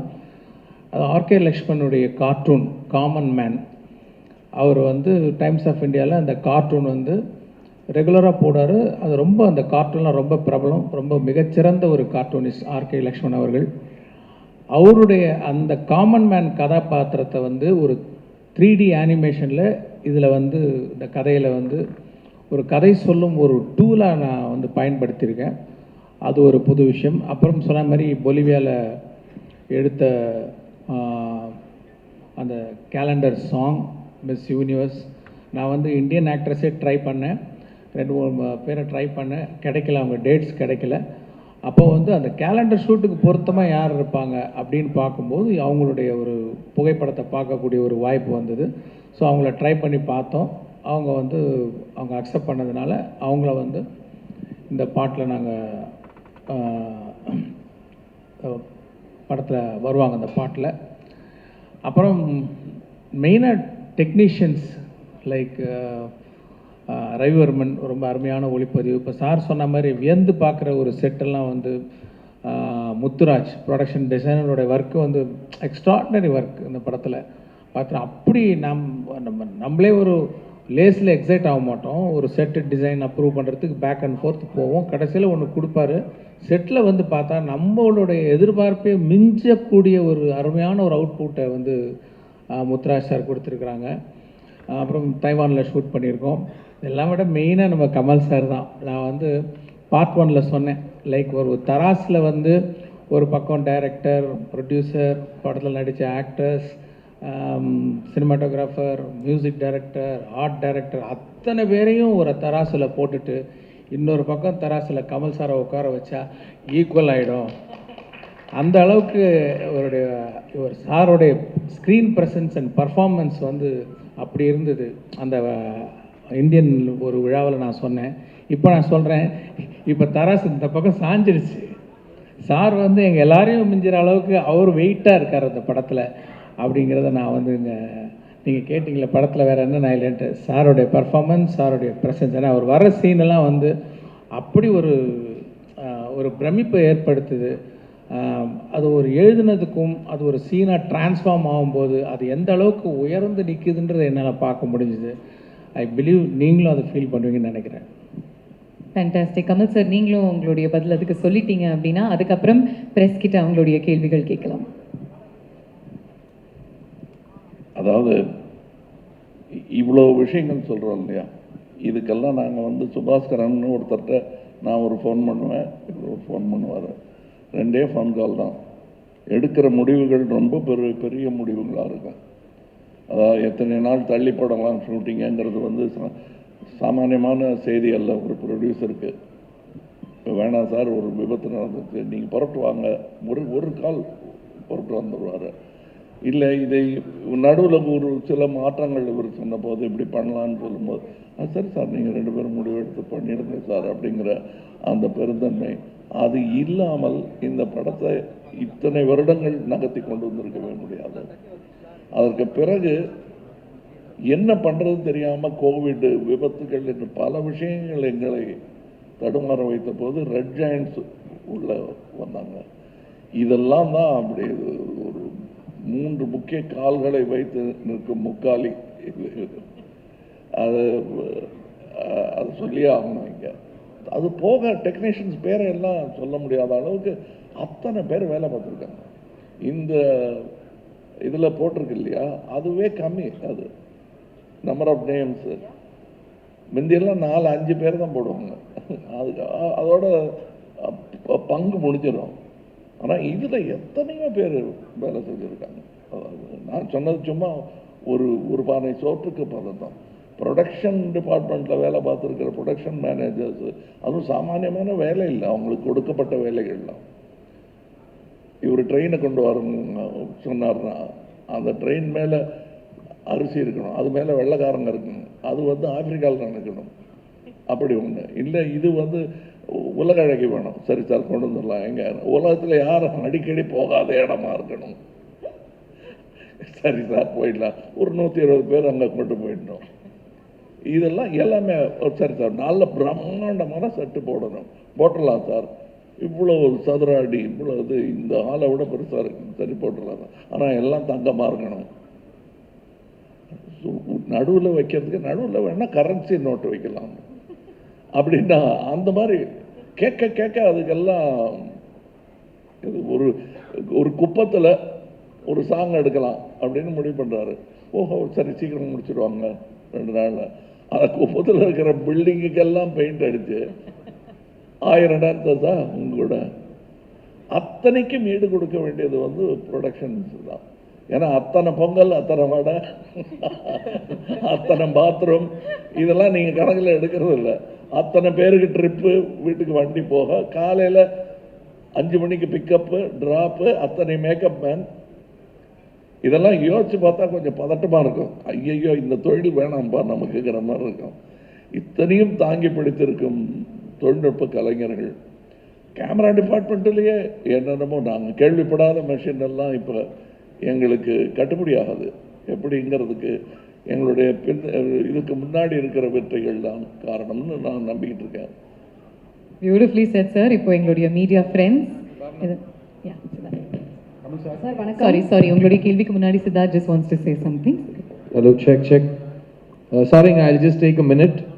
இது வரைக்கும் பாவனா சாரியும் 2 சார்ஸையும் கேட்ட கேள்வியில் உங்களுக்கு நிறைய விஷயங்கள் இந்த படத்தில் எல்லாருக்கும் இருந்த கஷ்டங்கள், அந்த கஷ்டங்களை எப்படி தாண்டி வந்தாங்க, அதை தாண்டி எவ்வளோ பெரிய ஒரு முதலீடு, எவ்வளோ பெரிய செலவு, எவ்வளோ பெரிய ஒரு விஷன் அண்ட் ஆம்பிஷன் அப்படிங்கிறதுலாம் நீங்கள் கேட்டிங்க. முக்கியமாக இந்த இந்தியன் 2 படம், இந்தியன் 1 ஒரு செகண்டுக்கு மறந்துடுங்க.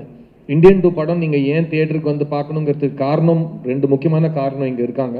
பட் அதை தாண்டி இந்த படம் பேசுகிற சமூக கருத்து, இந்த படம் பேசுகிற சமூக அக்கறை, அது வந்து ரொம்ப ரொம்ப ஒரு ரிஃப்ரெஷிங்காக முக்கியமான ஒரு ஸ்டாண்ட் பாயிண்ட், ஒரு பாயிண்ட் ஆஃப் வியூவாக நான் கருதுறேன்.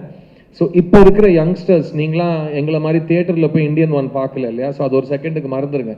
இந்தியன் 2 தியேட்டரில் பார்க்குறப்போ உங்களுக்குள்ள எங்களுக்கு எப்படி இந்தியன் 1 பார்க்குறப்போ ஒரு கோபம் எழுந்துச்சோ, சிஸ்டத்தை ஒன்றுமே பண்ண முடியாதா, ஒரு தனிப்பட்ட மனிதனா, ஒரு சாதாரண குடிமகனா உங்களால் என்ன பண்ண முடியுங்கிற கேள்வி எல்லாத்துக்கும் இந்த படத்தில் இவங்களோட வாழ்க்கையில் இருக்கிற அனுபவத்தை வச்சு இவங்க ஒரு கதை சொல்லியிருக்காங்க. அண்ட் அது நான் ரொம்ப இன்ஸ்பைரிங்காக, ஆஸ் அன் ஆக்டர் எனக்கு ரொம்ப இன்ஸ்பைரிங்காக இருந்துச்சு. அண்ட் டெஃபினட்டாக வரப்போகிற தலைமுறைக்கும் இந்த இந்தியன் 2 பேசுகிற இந்த சமூக அக்கறை, ஒரு இண்டிவிஜுவல் சிட்டிசனோட ரெஸ்பான்சிபிலிட்டிஸ், இது எல்லாமே ரொம்ப அழுத்தமாக சொல்லியிருக்காங்க. So please come to the theatre on July 12th for these 2 legends, but also to see a new cinema and to see இது வரைக்கும் நீங்கள் பார்க்காத, இப்போ எல்லாரும் ஊழல் பற்றி நிறைய படம் எடுத்துட்டோம்னு சொல்கிறாங்க, பட் ஊழலை பற்றி இந்த அளவுக்கு 0 டாலரன்ஸோடு எடுக்கப்பட்ட படம் Indian 2. I can guarantee you it will be a very memorable and refreshing experience for you. And இதை தாண்டி நான் 2 பேர்கிட்டையும் நான் ரொம்ப நாளாக வெயிட் பண்ணிட்டு இருக்கேன். ஒரு 2 சின்ன கேள்வி கேட்டுடுறேன். ஃபர்ஸ்ட் சங்கர் சார் கேட்டுடுறேன். சங்கர் சார், நீங்கள் ஒரே நேரத்தில் Indian 2, Indian 3 and game changer எடுத்திருக்கீங்க. ஐ திங்க் இன் வேர்ல்டு ஹிஸ்ட்ரியில் யாருமே இந்த மாதிரி 3 படங்களை ஒரே நேரத்தில் எடுத்தது கிடையாது. அதை பற்றின ஒரு just your personal feeling about that, எப்படி உங்களால் பண்ண முடியுது? பிகாஸ் நான் அவங்கள நேரில் பார்த்துருக்கேன். அவர் வாய்ஸ் கூட ரைஸ் பண்ண மாட்டாருங்க, அவர் செட்டில் கத்தியே பேச மாட்டார். ஆனால் அவர் வந்து அந்த ஒரு ரூலர் மாதிரி செட்டை நடத்துவார், ஒரு எம்பரர் மாதிரி நடத்துவார். ஆனால் எங்கேயுமே ஒரு கோஷமே இல்லாமல் அவர் பண்ணுவார். It's unbelievable. அண்ட் நான் நேரில் பார்த்துருக்கேன். So daily Shankar sir set நாங்கள் பார்க்குறப்போ எப்படி இருக்கோ, உங்களுக்கு டெய்லி எல்லா செட்டுமே அப்படி இருக்கிறது. How to you deal with it and what is your experience sir? இது நான் எதிர்பார்க்கவே இல்லை ஆக்சுவலாக, இப்படி ஒரு சுச்சுவேஷன் வரும்ன்ட்டு. ஒரு படம் முடிச்சுட்டு தான் அடுத்த படம் பண்ணுங்கிறது தான் என்னோடய பாலிசி. ஆனால் சூழ்நிலை வந்து ஒரே நேரத்தில் 2 படம், அந்த இது வந்து 3 படமாக வர பார்ட் 3 வர ஆயிடுச்சு. அது சுச்சுவேஷன் வந்துருச்சு. லைக் ஓகே, நீச்சல் அடித்து தான் அவனை எதிர் நீச்சல் அடித்து அவனை குதிச்சாச்சு. ஸோ நான் நீச்சல் அடிச்சிட்டு இருக்கேன்.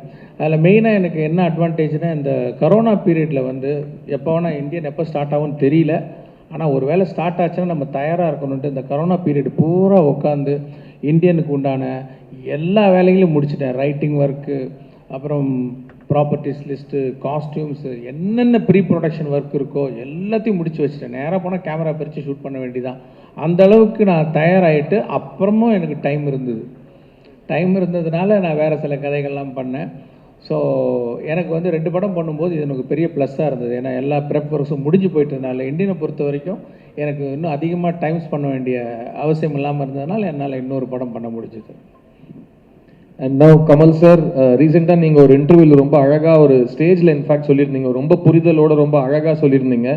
உங்களுக்கு பிடிச்ச படங்களில் உங்களுக்கு சில பேருக்கு ஃபர்ஸ்ட் ஹாஃப் பிடிக்கும், செகண்ட் ஹாஃப் பிடிக்கும். அப்படி பார்க்குறப்போ எனக்கு பிடிச்ச செகண்ட் ஹாஃப் இந்த இந்தியன் 3 அப்படின்னு அந்த காரணத்துக்காக தான் நான் இந்தியன் 2 ரொம்ப எக்ஸைட்டாக பண்ணேன்னு நீங்கள் சொன்னீங்க. அது வந்து சினிமா புரிதல் இல்லாதவங்க சில பேர் எப்படி புரிஞ்சிட்டு இருக்காங்களோ, அவங்களுக்கு இந்தியன் 2 பிடிக்கல அப்படின்ற மாதிரி அவங்க ஒரு ரெஃபரன்ஸ் எடுத்துட்டு இருக்காங்க. அவங்களுக்கு மட்டும் இல்லை, ஜென்ரலாகவே இதை கொஞ்சம் இன்னும் கொஞ்சம் அழகா இன்னும் அவங்களுக்கு புரியுற மாதிரி ஒரு சொல்லிட்டீங்கன்னா. 6 வருஷம் டைரக்டர் கிட்ட எந்த குறையும் இல்லாமல் நான் நல்லபடியாக வேலை செஞ்சுட்டு இருந்தேன். ஒரே ப்ரெஸ் மீட்டில் என்னை அவர் ஃபோனில் கூப்பிட்டு என்ன சார் இப்படி பண்ணிட்டீங்கன்னு வருத்தப்படுற அளவுக்கு ஆயிடுச்சு. அதாவது உங்களுக்கு 3ஆம் பாகம் ரொம்ப பிடிக்கும்னு சொன்னது, இது குழந்தைகள்கிட்ட கேட்கக்கூடாத கேள்வி. அம்மா பிடிக்குமா அப்பா பிடிக்குமான்னு. 2 பேரும் இல்லைன்னா குழந்தையே கிடையாது. அதை நீங்கள் ஞாபகம் வச்சுக்கோங்க. இது 2ம் ஒரு பாகம் தான். எனக்கு இது பிடிக்குது, ஒரு சீன் பிடிச்சிருக்கு அப்படின்னு நான் சொல்லிட்டா, அதனால் மற்ற சீன்லாம் எனக்கு பிடிக்கலைங்கிற அர்த்தத்தை நண்பர்கள் எடுக்க முடியாது. நல்ல நண்பர்கள், நல்ல விமர்சகர்கள் அந்த அர்த்தத்தில் அதை எடுத்துக்க முடியாது, எடுத்துக்கக்கூடாது என்பது தான் என்னுடையது. நல்லா வந்திருக்கு. எனக்கு இன்னும் ஆர்வம் என்னன்னா, இந்தியன் 3 இப்போ தான் ஜூலை 12th ரிலீஸ் முடிவாயிடுச்சே. எனக்கு இந்தியன் 3 ரிலீஸ் டேட்டுக்கு நோக்கி ஓடிக்கிட்டு இருக்கேன் என் மனசு. அதை நீங்கள் யாரும் தடுக்க முடியாது, டைரக்டரே தடுக்க முடியாது. ஏன் நானா எடுக்க சொன்னேன் 3 எடுத்துட்டீங்க. எனக்கு இப்போ அது மேலே ஆசை வந்துருச்சு. அதுக்கு நான் என்ன பண்ணுறது? அதான் நாங்கள் அப்போ ஃபஸ்ட்டு சாம்பார் தான் பிரமாதமாக இருந்தது இல்லைங்களே, ரசமும் நல்லா தான் இருந்தது. பாயசத்தை நோக்கி என் மனசு பாய்கிறது என்றால் அதற்கு நீங்கள் என்னை கோவிக்கக்கூடாது. இதுதான் உண்மை. இன்னும் நான் இந்த ப்ரெஸ் மீட்டை வந்து இந்தியன் 3 ப்ரெஸ் மீட்டாக ஆக்க விரும்பலை. ஏன்னா எனக்கு பிடித்த சம்பவங்கள் நிறைய அதிலும் இருக்கிறது, இதிலும் இருக்கிறது. Thank you Kamal sir. And Indian 2 Indian 3 இல்லை எது பிடிக்கும் நீங்கள் என்ன கேட்டிங்கன்னா, எனக்கு இந்தியன் 4 தாங்க பிடிக்கும். ஏன்னா இந்த பாயசத்தை ஆல்ரெடி எனக்கு ருசி காமிச்சிட்டாங்க, கொடுத்துட்டாங்க. இந்தியன் 4ல் நான் இருப்பேன். அந்த ருசியும் சீக்கிரமாக காமிச்சிருங்க, சந்தோஷமாக இருக்குங்கிற ஒரு நம்பிக்கை தான். அங்கே சுபாஸ்கரன் அவர்கள் பேனா கேப்பை திறந்து செக் புக்கு கொண்டு வான்னு சைன் பண்ணுறது எனக்கு தெரியுது, மனசு ஞான திருஷ்டியில் தெரியுது. லைட்டாக இப்போ வர்மக்கலையை இவர் கையாளுவாருன்னு நினைக்கிறேன். சைலன்ஸ் அப்படின்னு சொல்லிட்டு. But time for your questions. எங்களுடைய வணக்கம் கமல் சார். வணக்கம் சார். சார் நம்ம வந்து இங்கே சார் கொஞ்சம் ஏன் நின்னீங்கன்னா அவங்களுக்கு தெரியும் அட்லீஸ்ட் எங்கே இருக்கீங்கன்னா. அங்கே லைட் போட முடியுமா? கொஞ்சம் ஹவுஸ் லைட்ஸ் ஆன் பண்ண முடியுமா? கமல் சார் கேட்டிருக்கேன். Thank you sir. நம்ம நாமக்கல் கவிஞர் சொன்ன மாதிரி கத்தியின்றி ரத்தமின்றி யுத்தம் வருதுன்னு சத்தியாகிரக பாணியில் தான் நம்ம வந்து சுதந்திரம் வாங்கணும். இந்த படத்தில் வந்து நான் வந்து காந்தி வழியில் வேணும் போகிறோம், நீங்கள் போங்க, நான் வந்து நேதாஜி வழியில் போகிறேன் அப்படின்னு சொல்லி நீங்கள் சொல்கிறீங்க. இன்றைய சூழ்நிலை, இன்றைய காலகட்டம், சமூகம், இன்றைய அரசியலுக்கு எதிராக நம்ம வந்து நேதாஜி வழியில் போகணுமா, அந்த கோபத்தையும் அந்த இதையும் எடுக்கணும்னு இந்த படம் சொல்ல வருதா? அப்படி வரணும்னு நீங்கள் நினைக்கிறீங்களா? அதாவது நம்ம கலைஞர்களாக எல்லா காலகட்டத்தையும் தொட்டு பார்க்கலாம், கவிஞர்களாக எல்லா உணர்வுகளையும் உணர்ந்து பார்க்கலாம், தப்பு இல்லை. அதுபடி தான் வாழணுங்கிறது இல்லை. இது வந்து ஒரு கலை படைப்பு. ரௌத்ரம் பழகு என்று பாரதியார் சொல்லிட்டதுனால எல்லார்கிட்டையும் பழக வேண்டியதில்லை. அந்த மாதிரி இந்த நேதாஜியின் வீரத்தை ஒட்டுமொத்தமாக மறக்க வேண்டிய அவசியம் கிடையாது நமக்கு. காந்தியின் பொறுமையை ஒட்டுமொத்தமாக இழக்க வேண்டிய அவசியமும் நமக்கு கிடையாது. இது ரெண்டையும் எப்படி கம்பைன் பண்ணுறதுங்கிறது யோசிக்கணும். நேதாஜியின் வீரம் என்பது வெட்டுக்குத்து மட்டும் இல்லைங்க. அந்த பயணம் பாருங்க, அந்த பட்டினி பாருங்க, அந்த திரட்டல், ஒன்று திரட்டல், அந்த திறமை எந்த விதத்திலும் நம்முடைய தலைவர்களை ஒருத்தரை பிடிக்கும் ஒருத்தரை பிடிக்காதுன்னு சொன்னது இந்த பார்ட் 2 பார்ட் 3 வர்ற வம்பு தான் வரணும். ஏன்னா ஒருவர் இல்லாமல் இந்த சுதந்திரம் கிடைச்சிருக்காது. காந்தி மட்டும்தான் வாங்கி கொடுத்தாருங்கிறதே என்னால் நம்ம எல்லாம் பல்முனை தாக்குதல், அது தாங்க முடியாமல் வெள்ளைக்காரன் ஓடி போனது தான் உண்மை. ஒரு பக்கம் வன்முறை தாக்குதலும் இருந்தது, ஒரு பக்கம் அஹிம்சை தாக்குதலும் இருந்தது, சட்டபூர்வமான தாக்குதலும் இருந்தது. அத்தனைக்கும் மேலாக மக்கள் குரல் மேலே எழுந்தது. அது எனக்கு இந்த படத்தை பற்றி இவர் சொல்லும் போது எல்லாரும் இந்த பேன் இண்டியன் ஃபிலிம்களா இது அப்படிங்கிறாங்க. Pan Indian thought, pan Indian குற்ற உணர்வு, பேன் இண்டியன் கடமை உணர்வு, பேன் இண்டியன் வீரம். தேவையான நேரத்தில் இது எல்லாம் ஒன்றாய் குவிக்க வேண்டிய கடமை நமக்கு இருக்கிறது. அதனால் இந்த படம் இதை மட்டும்தான் சொல்லுகிறதுன்னு நினைக்கக்கூடாது. நாம் ஒரு ப்ரூஸ்லி படம் பார்க்குறோன்னா வெளியே வந்து உங்கள் மாமா மச்சான மூஞ்சில மீதின்றது அல்ல அதோட கருத்து. அது அப்படி பாருங்க, ஒரு கலையை எப்படியெல்லாம் கொண்டு போயிருக்காங்க அந்த ஆள் ரசிச்சுட்டு வீட்டுக்கு வந்து எல்லாரோடையும் உட்காந்து சந்தோஷமாக விருந்து சாப்பிட்டுட்டு அதை விமர்சனப்படுத்த வேண்டும். இது ஒரு கலை படைப்பு. இதில் உங்களுக்குள் இருக்கும் வில்லனை சுட்டி காட்டுவது தான் படத்தில் வரும் வில்லனே. எல்லாருக்குள்ளேயும் ஒரு வில்லன் இருக்கு.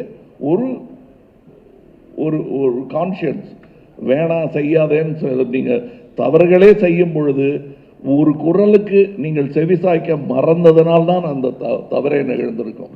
தடிக்கு விழுறதுலேருந்து தற்கொலை பண்ணிக்கிறதுலேருந்து எதை எடுத்துக்கிட்டாலும் நீங்கள் உங்கள் மனசில் சொல்லிக்கொண்டே இருக்கும் ஒரு நியாயமான குரல், வேண்டாம் இதை செய்யாதேன்னு.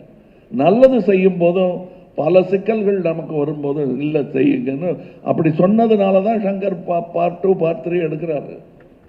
உள்ள ஒரு குரல் சொல்லிக்கிட்டே இருக்கு அவருக்கு.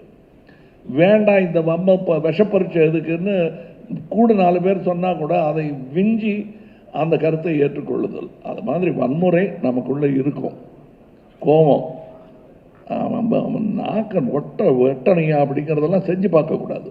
சொல்லி பார்க்கலாம், செஞ்சு பார்க்கக்கூடாது. அந்த மாதிரி கலையில் அதை சொல்லி காட்டுவது தானே தவிர இது ரொம்ப சீரியஸாக நீங்கள் எடுத்துக்கூடாது வன்முறையை எஸ்பெஷலி. சார் வணக்கம், ரோஹிணி கோபுதம். சங்கர் சார், இந்த கேள்வி உங்களுக்காக. ஆஃப்டர் இந்தியன் 2 ட்ரெய்லர் ரிலீஸ் ஆன பிறகு சோஷியல் மீடியாவில் வந்து கிடைச்ச ரிவ்யூஸை எப்படி பார்க்குறீங்க?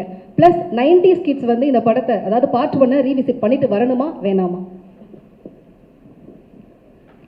இல்லை, சோஷியல் மீடியா வந்து அதை நம்ம அக்செப்ட் பண்ணி தான் ஆகணும். ஏன்னா அதில் வர நல்ல விஷயங்களை எடுத்துக்கணும், நெகட்டிவிட்டி சில தேவையில்லாத விஷயங்கள் நம்ம அவாய்ட் பண்ணிடணும். மெயினாக சோஷியல் மீடியாவில் வந்து நெகட்டிவான விஷயங்கள் வரும்போது அதனுடைய யூசர் நேம் அந்த ப்ரொஃபைலுக்குள்ளே போய் பார்த்தா அவங்க யாருன்னு தெரியுது. ஸோ அதில் வந்து எந்த அளவுக்கு உண்மை இருக்கா இல்லை வந்து வேணும்னுட்டு நெகட்டிவிட்டி பரப்புகிறாங்களான்றது புரிஞ்சிக்க முடியுது. ஸோ அதை நம்ம அண்டர்ஸ்டாண்ட் பண்ணிவிட்டு அதை எப்படி பேலன்ஸாக எடுத்துக்கணுன்றது புரியுது. அடுத்தது என்ன கேட்டிங்க? இந்த படத்தை ரீவிசிட் பண்ணிட்டு வரணுமா, அதாவது இந்தியன் 1 வந்து ரீவிசிட் பண்ணணுமான்னு கேட்டேன். பண்ணாலும் நல்லதுதான், பண்ணாமல் வந்தாலும் இந்த படம் ஒர்க் ஆகும். கமல் சார், சங்கர் சார் உங்களுக்கு ஒரு கேள்வி. சொல்லுங்கள். இந்த மாதம் 30ஆம் தேதி வந்தால் ஜென்டில்மேன் ரிலீஸ் ஆகி 31 வருஷம் நிறைவடையுது. 31 வருஷத்தில் உங்களுடைய நிறைய ஆசைகள் நிறைவேறி இருக்கும். நிறைவேறாத ஆசைகள் ஏதாவது பட்டியல் சொல்ல முடியுமா? நடிகர் திலகத்தை இயக்காதது உள்பட. இல்லை, அது நிறையா இருக்குங்க. வந்து நிறைவேறாததை விட நிறைவேறினதை நினச்சி நான் ரொம்ப சந்தோஷப்படுறேன். அதில் மெயினாக வந்து கமல் சாரோட 2 படம் பண்ணிட்டேன். இப்போது அது மூணு படம் ஆயிடுச்சு. வேற என்னங்க வேணும்? நிறைவேறதை வச்சு நான் சந்தோஷப்படுறேன். கமல் சார் இந்தியன் ஃபஸ்ட்டு பாட்டில் வந்து உங்களுக்கு 3 ஜோடி இருந்தது. இதில் 3 அழகான ஹீரோயின் இருந்தும் உங்களுக்கு ஜோடி இல்லை, அது உங்களுக்கு வருத்தம் இருக்கு? அதாவது என்னுடைய ஜோடி அப்படிங்கிறது வந்து ஒரு பெண்ணாக தான் இருக்க வேணுங்கிறது இல்லை. ஏன்னா காரணம், கல்யாணத்தோட முடிஞ்சு போயிடாது வாழ்க்கை. ஒரு இளைஞன் அப்படிங்கிறதோட முடிஞ்சு போயிடாது. இப்போ எல்லாருமே தாத்தா வராருன்னு சொல்கிறத சந்தோஷமாக ஏற்றுக்கிட்டு இருக்கேன்.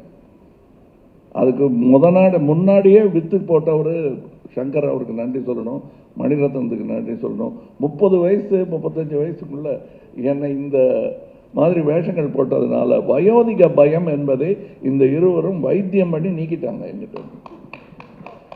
இதுக்கு இதை விட பெரிய பயம் ஒரு கதாநாயகனுக்கு எதுவுமே இருக்க முடியாது. ஐயோ, இந்த மாதிரி இளவட்டங்கள்லாம் வர்றாங்களே, சுற்றி நான் ஒரு மரத்தை சுற்றினா 3 மரத்தை சுற்றி ஆடுறாங்க இருந்தாலும் அப்படிங்கிற பயமெல்லாம் இல்லாமல் பெருந்தன்மையுடன் they made me age gracefully in my mind. அதனால் எனக்கு ஜோடி இல்லைன்னு இவங்களுக்கெல்லாம் நல்லா ஜோடியை பார்த்து கல்யாணம் பண்ணி தலையெல்லாம் அரிசி ஏறுற அளவுக்கு அச்சதை போட்டு இதெல்லாம் பார்க்கணுன்னு ஆசை வரவழைச்சிட்டாங்க அவங்க. அதுக்கு நன்றி தான் சொல்லணும். ஜோடி இல்லையான்னு எத்தனை நாள் தான் வருத்தப்பட்டு இருக்கிறது. ராமானுஜாச்சாரியோடைய ஜோடி அந்த திருவரங்கன் தான். என்ன திடீர்னு பக்தி பேசுகிறேன், நான் எல்லாம் பேசுவேன். அது அவருக்கு ஜோடி இல்லையே அப்படின்னா அதெல்லாம் ஒரு வாழ்க்கையில் ஒரு கட்டம். அதை நான் ரொம்ப ரசித்தேன். இதில் எனக்கு ரொம்ப பிடிச்சிருந்தது இந்த படத்தில். அதை போய் எத்தனை பாட்டு எத்தனை டான்ஸுலாம் கேட்டுட்டு இல்லாமா, எத்தனை குத்து எத்தனை அதில் எத்தனை சத்து நீங்கள் படத்தை எடுத்தீங்க அப்படின்னு கேட்டால் தான் சந்தோஷமாக இருக்கு. எங்கள் ஒரு செக்யூர் ஆக்டர்னு கேள்விப்பட்டிருக்கீங்கல்ல, இவ்வளவு செக்யூர் ஆக்டர் நான் உலகத்தில் பார்த்தது கிடையாது, பார்க்கவும் மாட்டேன். அவர் இருக்கிற ஒரே காரணத்துக்காக தான் நான் ஷூட் பண்ண எல்லா ஷாட்டும் நான் பேசின எல்லா வசனமும் படத்தில் இருக்குது. அவர் அவ்வளோ செக்யூரான ஒரு actor. So please in every way Kamal sir மாதிரி ஒரு கோ ஆக்டர்லாம் it's impossible to see. Because அவர் சினிமா தான் ஃபஸ்ட்டு பெடஸ்டலில் வைக்கிறாரு, தன்னை வச்சுக்கவே மாட்டார். அதுதான் அவரோட மிகப்பெரிய பெருந்தன்மை. And thank you Kamal sir for the democracy you brought to this set. Thank you so much. எனக்கு மட்டும் இல்லை, இந்த படத்தில் நடித்தவங்க எல்லாருக்கும் அவர் டெமோக்ராட்டிக்காக இருந்திருக்காரு. அண்ட் செட்டு வந்து ஒரு நியூ கமர்ஸோட செட் மாதிரி இருந்தது. It's unbelievable. So thank you sir. Sir பொதுவாக படங்களில் வசனங்கள் இருந்தாலே வந்து அரசியல் வசனங்கள் இருந்தாலே அதுக்கு நிறைய சென்சார் கொடுப்பாங்க. ஸோ இந்தியன் 2க்கு எத்தனை கட்டுகள் வந்து சென்சார் கொடுத்துருக்காங்க சார்? நீங்கள் ஆல்ரெடி வந்திருக்கேன். அது என்னென்ன கட்டு வந்து டயலாக் கட்ஸ் வந்துச்சு, கெட்ட வார்த்தைகள்லாம் வந்து நீக்க சொன்னாங்க. சில கிளாமராக இருக்கிற சில இதெல்லாம் கொஞ்சம் இது பண்ண சொன்னாங்க, லைக் கொஞ்சம் அவுட் ஃபோக்கஸ் பண்ண சொன்னாங்க. இவருக்கு நான் பதில் சொல்கிறத நினச்சிட வேண்டாம். சென்சாரோட எனக்கு எப்போவுமே ஒரு பேச்சுவார்த்தை நடந்துக்கிட்டே இருக்கும். நல்லபடியாக தான், ஒன்றும் இல்லை. நான் சின்ன பிள்ளையாக இருக்கும்போது ஸ்கூலில் நிறையா கெட்ட வார்த்தை கவிதைகள் எழுதிட்டேன்னு ஒரு கம்ப்ளைண்ட் வந்தது வீட்டுக்கு. அது இதிலேருந்து தப்பிக்கவே முடியாது, என்னை வீட்டை விட்டே துரத்திடுவாங்கங்கிற பயத்தில் இருந்தேன். தகப்பனாரை ஊர்லேருந்து வரவழைச்சிட்டாங்க எங்கள் அம்மா. இவர் அதெல்லாம் எடுத்து பார்த்தார், என்ன எழுதியிருக்கேன்னு. தமிழ் சந்தம் அதுக்கு தலையும் சீரும் சரியில்லைன்னார் ஃபஸ்ட்டு. அதான் பாட்டெல்லாம் நல்லா இருக்கு, தலையும் சீரும் சரியில்லை. இல்லை இது கெட்ட வார்த்தையெல்லாம் எழுதியிருக்கேங்க. ஆமாம், ஒன்று பண்ணு, நீ டாக்டருக்கு படி, இதெல்லாம் பாடமாக மாறிடும்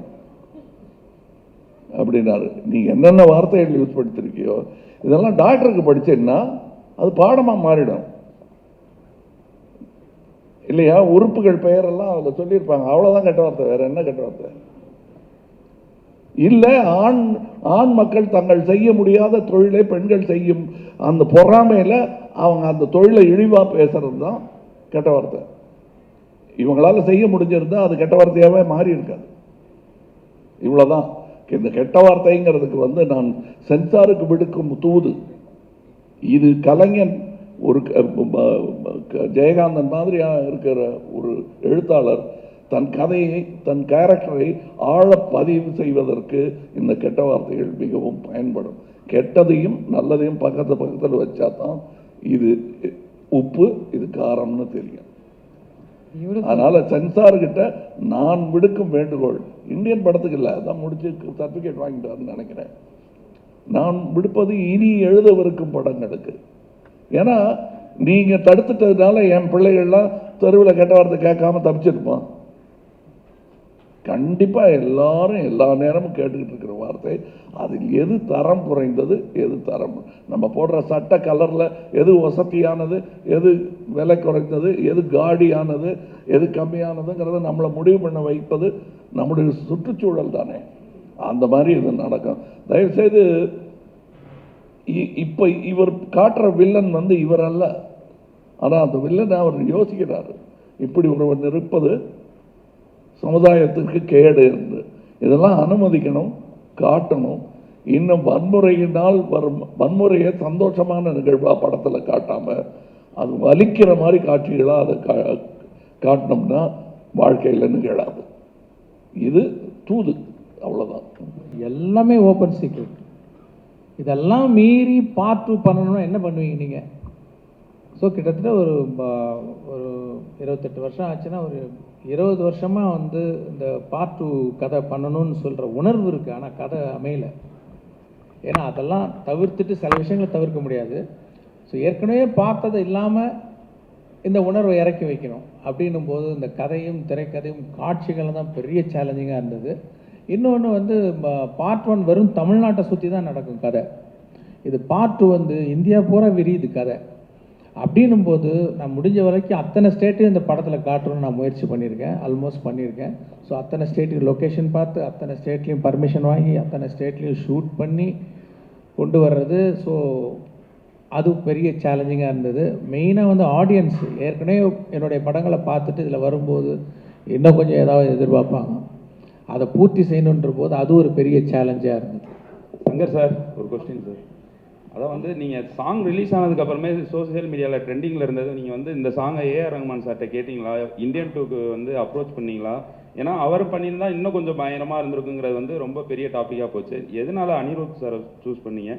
நெக்ஸ்ட்டு வந்து நீங்கள் எப்போவே படம் எடுத்தாலுமே வந்து ஊழலை பற்றியே எடுக்கிறீங்க, சமுதாயத்தில் வேறு எதுவுமே இல்லையா அப்படிங்கிற மாதிரி நிறையா கமெண்ட்ஸ்லாம் நான் படித்தேன். அதை வச்சு தான் இந்த 2 கொஸ்டின் உங்கள்கிட்ட கேட்டிருக்கேன் சார். அதுக்கு 2 கணக்கு. மெயினாக வந்து இப்போ 2.0 படம் முடிஞ்சு போச்சு.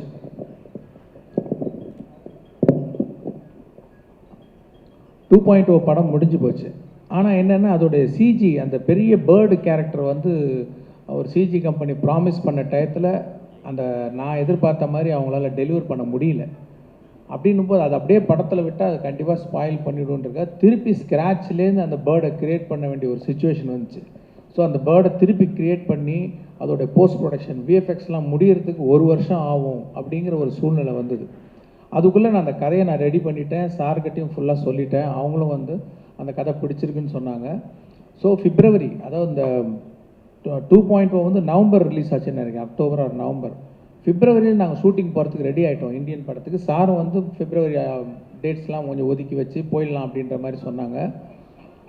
அப்போது ரஹ்மான் பேக்ரவுண்ட் ஸ்கோர் பண்ணிகிட்ருக்காரு. ஸோ 2.0 பேக்ரவுண்ட் ஸ்கோர் வந்து ஹெவி, ரொம்ப கஷ்டம். அது பெரிய பேர்டன் அவருக்கு. ஸோ அது மேலே நீங்கள் சாங்கையும் போய் கம்போஸ் பண்ணி கொடுங்கன்னு கேட்டோன்னா ப்ராக்டிக்கலாக it's very difficult for Rahman sir. அப்படின்னும் போது படம் ஆரம்பிக்கணும், ஆனால் பாட்டெல்லாம் வேணும் அப்படின்னும் போது இந்த பக்கம் வந்து அனிருத்தருடைய மியூசிக் வந்து நான் ரொம்ப ரசிக்க ஆரம்பிச்சேன். நான் எல்லாருடைய மியூசிக் லைக் பண்ணுவேன், லைக் யுவன் சங்கர் ராஜா அண்ட் ஹாரிஸ் ஜெயராஜ், அப்புறம் சந்தோஷ் நாராயண் நல்லா பண்ணிகிட்ருக்காரு. ஸோ எல்லாரோடையும் ஒர்க் பண்ணணுன்னு எனக்கு வந்து ஒரு இது இருந்துக்கிட்டே இருக்கும். அப்போ அனிருத்துடைய மியூசிக்லாம் அவர் போட்டுக்கிட்டு வர பாட்டெலாம் எனக்கு ரொம்ப பிடிச்சிருந்தது. ஸோ அவர் இசையை நான் ரசிக்கிட்டு இருந்தேன். ஸோ இப்படி ஒரு சுச்சுவேஷன் வரவும் சரி இதை வந்து இதுக்கு மேலே பேர்டன் கொடுக்க வேணாம் ரஹ்மான் சாருக்குன்னு சொல்லிட்டு இந்த படம் வந்து அனிருத் பண்ணட்டும்னு சொல்லிட்டு டிசைட் பண்ணி அப்படி பண்ண படம் தான். சார் வணக்கம் சார். கமல் சார் உங்கள்கிட்ட ஒரு கேள்வி சார். தேவிபடி கேட்குறேன் சார். மைக்கில் மட்டும் உங்களுடைய கேள்விகள் கேளுங்க sir. Thank you very much. Hello Kamal sir, நான் தேவிபடி மட்டுமே பற்றி எடுத்திருக்கீங்கன்னு வந்து கமெண்ட் வந்துருந்துச்சு. ஒரு கொஸ்டின் கேட்டிருந்தேன். நீங்கள் அதை மட்டுமே வந்து இப்போ மையமாக எடுத்துக்கிறீங்க. Can you repeat your question, இல்லைங்க, please? இப்போ நீங்கள் மற்ற படங்கள்லாம் பண்ணியிருக்கேன், காதலன் பண்ணியிருக்கேன். இல்லை இப்போ இருக்க ஜென்ரேஷனுக்கு இப்போ வந்துட்டு நீங்கள் திரும்பி அதே பண்ணுறப்போ இப்போயும் நீங்கள் பாருங்களேன். இப்போ பாருங்கள், இப்போ என்னென்னா இப்போ நீங்கள் நியூஸ் பேப்பர் எடுத்தீங்கன்னா வந்து வர நியூஸுக்கெல்லாம் பாருங்கள், அதெல்லாம் இருக்குது இல்லையா நியூஸில் இன்னும் வந்துட்டு தானே இருக்குது. அப்படின்னும் போது இல்லை சொல்லிட்டாருங்க பதில். குட் ஆன்சர் சார், முடிச்சிட்டிங்க சார். நான் தேவிமணி கேட்குறேன். அதாவது இந்த மாதிரி சமூக விழிப்புணர்வு உள்ள படங்களை வந்து அரசியல் கட்சிகள் வந்து தங்களுடைய வளர்ச்சிக்கு பயன்படுத்திக்குவாங்க. இந்த இந்தியன் 2 படத்தை உங்களுடைய அரசியல் பிரவேசத்துக்கு, அதாவது மன்னிக்கணும், உங்களுடைய அரசியல் பயணத்துக்கு பயன்படுத்திக்கலாம். நான் மட்டும் இல்லைங்க, நேர்மையான எந்த அரசியல்வாதியையும் பயன்படுத்திக்கலாம். அத்தனை நல்ல அரசியல் இந்த படம் பேசுகிறது. அதாவது பேன் இண்டியன் படமான்னு கேட்குறாங்க. கதாநாயகனே பேன் இண்டியன், அந்த கதையே பேன் இண்டியன். இந்தியா தான் இது, கதாநாயகி யாரும் இல்லையேன்னு கேட்டாங்க. பாரத மாதா தான் கதாநாயகி. அப்படி பார்த்துக்கலாமே. அது ஒரு தாய் மகனுக்கு உண்டான பாசக்கதையாக கூட இருக்கலாம். அது அவ்வளவு விஷயங்கள் இருக்கு. கண்டிப்பாக இது அரசியல் புரிதலும் உணர்வும் மக்களுக்கு வர வேண்டும் என்னும் ஒரு எண்ணத்தை மனதில் வைத்து எடுக்கப்பட்ட படம் தான். எனது கட்சிக்கு மட்டுமல்ல, அனைத்து கட்சிகளுக்கும் நல்ல யோசனை சொல்லக்கூடிய விஷயங்கள் இந்தியன் 2வில் இருக்கிறது. அதாவது மற்றவங்களாம் வந்து படம் பார்க்க வைக்கிறதுக்காக சொல்லலை, நல்ல அரசியல் பண்ண வைப்பதற்காக சொல்லுகிறேன். அது நன்றி சார். சங்கர் சார், அரசியல் சம்பந்தப்பட்ட எந்த கேள்வியும் வேண்டாம். ரிகார்ட்ஸ் டு தி மூவி நீங்க கேள்விகள் ஏன் அதை நான் கேட்குறப்ப சொல்றீங்க? நான் கேட்குறேன் சங்கர் சார், இந்த படம் அதாவது இந்தியன் வந்து அரசியல்வாதிகள் அதிகாரிகளோட ஊழலையும் குறையையும் தப்பையும் சொன்ன படம். ஆனால் இப்போ ஒரு அரசியல்வாதியே இந்தியன் 2ல் நடிக்க வச்சிருக்கீங்க. அப்போ சார் அரசியல் இல்லை, எப்படி ஹேண்டில் பண்ண கஷ்டமா இல்லையா உங்களுக்கு சாரா? நான் அப்படிலாம் இல்லைங்க. நான் காமன் மேன் பாயிண்ட் ஆஃப் வியூவில் தான் படம் எடுக்கிறேன், கதை எழுதுகிறேன். அந்த பாயிண்ட் ஆஃப் வியூவில் தான் நான் எடுத்திருக்கிறேன். Okay, Thank you very much. Shalni here. Sir, இந்த கொஸ்டின் வந்து ரெண்டு பொதுவான கொஸ்டின். இந்தியன் 1 வரும்போது இந்தியா எப்படி இருந்துச்சு, இந்தியன் 2 இப்போ வரும்போது இந்தியா எப்படி இருக்குன்னு நினைக்கிறீங்க? ஈவன் சங்கர் சாரும் இதுக்கு பதில் சொல்லலாம், கமல் சாரும் இதுக்கு பதில் சொல்லலாம். எஸ்பெஷலி சங்கர் சாரோட ஆரம்ப கால படங்கள்ல இருந்து அவரோட படங்கள்ல வந்து இந்த கரப்ஷன் இது மேல ஒரு கோபம் இருக்கும். நீங்க எது பர்சனலா வந்து பாதிக்கப்பட்டிருக்கீங்களா?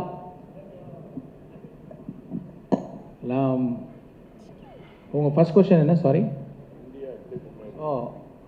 இந்தியன் 1 வரும்போது இந்தியா எப்படி இருந்துச்சு, இந்தியன் 2 வரும்போது இந்தியா எப்படி இருக்கு?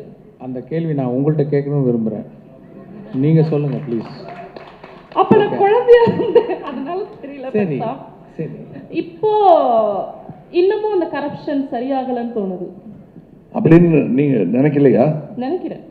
அவ்வளோதான், ரெண்டு பேரும் ஒரே மேட்டர் பேசிகிட்டு இருக்கோம். எதுவும் மாறலையே, கம் பேக் இண்டியன். எவனோ திருந்தலையே, கம் பேக் இண்டியன். லஞ்சம் லஞ்சம் லஞ்சம், அதுதான் படம், வந்து பாருங்க. அடுத்த கேள்வி என்ன சொன்னீங்க? பர்சனலா உங்களுக்கு ஏதோ இந்த கரப்ஷன்னால பாதிப்புகள் உண்டாகி இருக்கா? நான் பாலிடெக்னிக்கில் சேரும்போது அப்போ வந்து income certificate, birth certificate, community certificate இதெல்லாம் நான் ப்ரொடியூஸ் பண்ண வேண்டிய ஒரு இது இப்போ ப்ரொசீஜர் இருக்குது. இப்போ அதுக்கு நான் அந்த சர்டிஃபிகேட் அலையும் போது நான் இந்த இதெல்லாம் பார்த்தேன், லைக் கொடுக்க வேண்டிய ஒரு சூழ்நிலை இருக்கும். அது என்ன ரொம்ப பாதிச்சுது அப்போது. ஸோ அப்போ வந்து அது எனக்கு ஒரு வாய்ப்பு, ஒரு ஃபிலிம் மேக்கராக வரும்போது அதை நான் எக்ஸ்பிரஸ் பண்ணேன். அதுதான். சார் கமல் சார், இந்தியன் 1 வந்து நீங்கள் வந்து சொன்னீங்க பர்ஃபார்மன்ஸு ப்ரெசன்ஸ்லாம் இப்போ இந்தியன் 2ல் சூப்பராக இருக்குன்னு. இந்தியன் 1ல் உங்களோட ரொமான்ஸும் எவ்வளோக்கு எவ்வளோ அந்த ஊழல் எதிர்த்த அரசியல்வாதி ஈக்குவலாக இருந்ததோ அதை நாங்கள் இதுலேயும் எதிர்பார்த்தோம். இதில் இந்தியன் தாத்தாவை மட்டும் வரீங்களா, இந்தியனாகவும் வரீங்களா? பார்ட் 3லையாவது எங்களுக்கு ஏற்ற அந்த ரொமான்ஸும் இருக்குமா? ஏங்க, என்னை தவிர யாருமே ரொமான்ஸ் பண்ணக்கூடாதுன்னு நீங்கள் எப்படிங்க சட்டம் போடலாம்? டைரக்டரே போடாத அந்த சட்டத்தை நீங்கள் போட முடியாது. உங்களுக்கு இப்போ பார்ட் 3 பற்றி பேசக்கூடாதுன்னு ஒரு இன்டரிம் இது வாங்கியிருக்காரு, கேக் ஆர்டர் வாங்கியிருக்காரு அவர். ஏன் சார் நீங்கள் அதுக்கு போயிட்டீங்கன்னா எல்லாரும் அந்த பக்கமே பார்த்துட்டு இருக்காங்க, அது பேசாதீங்க சார் அப்படின்றாரு அவர். அதனால் நான் அதை பற்றி பேசலை, அதை பற்றி பேசவும் வேணாம். உங்களுக்கு நீங்கள் பாருங்கள், உங்களுடைய குறைகள் எல்லாம் தீரும். உங்கள் கேள்விக்கான பதில் அதிலும் இருக்கிறது, இதிலும் இருக்கிறது. கடைசி கேள்வி இது. சார், இங்க Kaushik from DD next sir. இந்த படத்துக்கு 3 ரைட்டர்ஸ் மொத்தம் வந்து நீங்க சூஸ் பண்ணிருக்கீங்க. 3 ரைட்டர்ஸ் ஒர்க் பண்ணிருக்காங்க இந்த படத்துக்கு. அண்ட் சார் இங்க ஹாய் சார், 3 ரைட்டர்ஸ் இந்த படத்துக்காக வந்து ஒண்ணா வந்திருக்காங்க. அண்ட் இது எந்த அளவுக்கு வந்து ஸ்கிரிப்ட் வந்து அந்த 3 ரைட்டர்ஸ் இந்த படத்துக்கு ரெக்வயர் பண்ணுது, அண்ட் அவங்க 3 பேரையும் ஒரே பேஜ்ல வந்து நீங்க வச்சதுக்கான அந்த ப்ராசஸ் பத்தி சொல்லுங்க sir. Because it's very interesting process. 3 ரைட்டர்ஸ்ங்கிறது ஒரு விஷனுக்காக வரதுங்கிறது, அதை பத்தி நீங்க சொல்லுங்க சார்.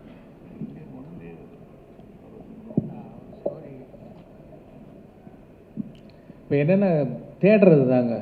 லைக் வந்து நான் ஒரு கதை ஒன்று எழுதுகிறேன், எனக்கு வந்து என்னோட எக்ஸ்பிரஷன் மட்டும் பத்தலை.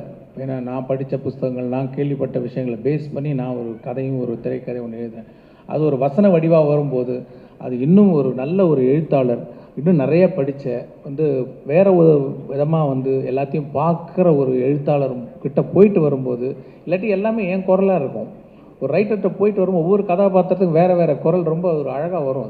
அந்த ஒரு காரணத்துக்காக தான் நம்ம வந்து ஒரு ரைட்டர்கிட்ட கொடுக்குறோம். அவங்க அதை பண்ணி கொடுக்குறாங்க. அது நமக்கு வந்து லேஸில் திருப்தி வராது தான் இன்னும் தேடிக்கிட்டே இருப்போம். இன்னும் தேடும்போது சரி இன்னும் ஒரு ரைட்டர்கிட்ட போகும்போது இன்னும் சில விஷயங்கள் கிடைக்கும் அப்படின்றதுக்காக ஃபஸ்ட் டைமாக நான் வந்து மல்டிபிள் ரைட்டர்ஸ் நான் ட்ரை பண்ணியிருக்கேன். they did a good job. Like sir, last கேள்வி சைட்லேருந்து மைக் வச்சிருக்காங்க சார். ஸோ சார் வணக்கம். இங்கே to your right. Yes sir, second row.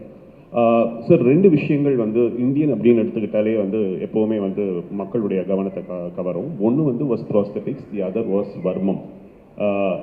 இது வரைக்கும் இந்த செகண்ட் பார்ட்டில் வர்மம் பற்றி கொஞ்சம் டீட்டெயில்டாக there's going to be an episode அப்படின்னு சங்கர் சார் அவருடைய இன்டர்வியூஸில் வந்து முன்னாடி சொல்லியிருக்காரு. இதுக்காக நீங்கள் எடுத்துக்கிட்ட மெனக்கெடல், இந்த பாட்டில் உங்களுடைய வர்மத்துக்காக நீங்கள் பண்ண வேண்டிய ட்ரைனிங், அதை பற்றி if you can throw little light on it, it will be very helpful. நிறைய கதையிலேயே இருக்குது, எங்கே வரும்னு கேட்காதீங்க, அது பேச முடியாது.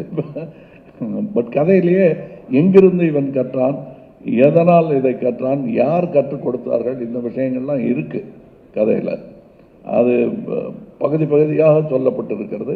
என்னை பொறுத்தவரையிலும் அதுலேயே கூட எனக்கு என்ன தோணுச்சுன்னா, அடடா இன்னும் இதெல்லாம் சொல்லியிருக்கலாமே அப்படின்னு அவரே சொன்னார் இல்லையா, 2வது பகுதி எடுப்பதை பற்றி எண்ணமே இல்லை, இதே எப்படியாவது ஆடியன்ஸை கொண்டு போய் சேர்க்கணுங்கிற எண்ணம் தான் இருந்தது.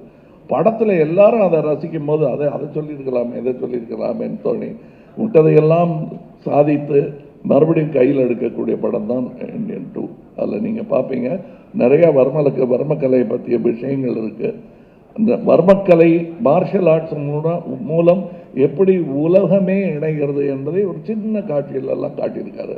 அந்த காட்சியை சொல்லிட்டேன்னா அப்புறம் அதுக்கு ஒரு தனியாக ஒரு ஃபோன் கால் வரும், அதை ஏன் சார் சொன்னீங்க, அதை பார்க்கட்டுமே, அவங்க பார்க்க விட மாட்டேங்க போல் இருக்க அப்படின்னு சொல்லிடக்கூடாது, அதுக்காக அந்த காட்சி செய்ய சொல்லலை.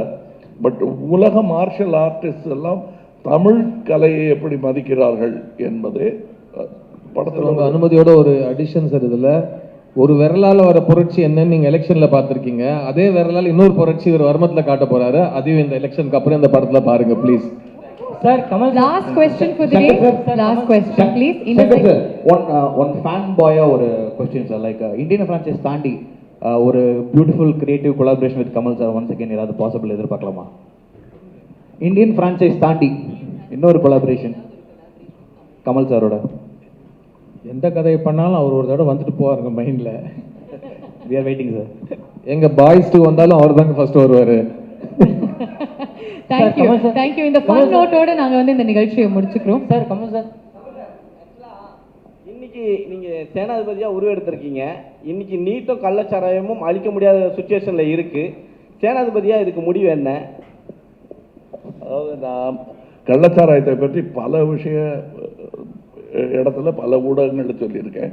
இது எல்லாரையும் பாதிக்கிற விஷயங்கிறதுனால இதோட பேசிட்டு நிறுத்திடுறேன். கள்ளச்சாராயம் வருவதற்கான காரணமே மது விலக்குத்தான். வள்ளுவர் வந்து மது விலக்கை பற்றி எழுதுறாருன்னா அப்பவே இருந்திருக்காது பெருசா. இது மத விலக்கி வச்சுட்டா அவனை மனதில் முடிவு செய்ய வேண்டும், இது உடம்புக்கு கெடுதல் என்று.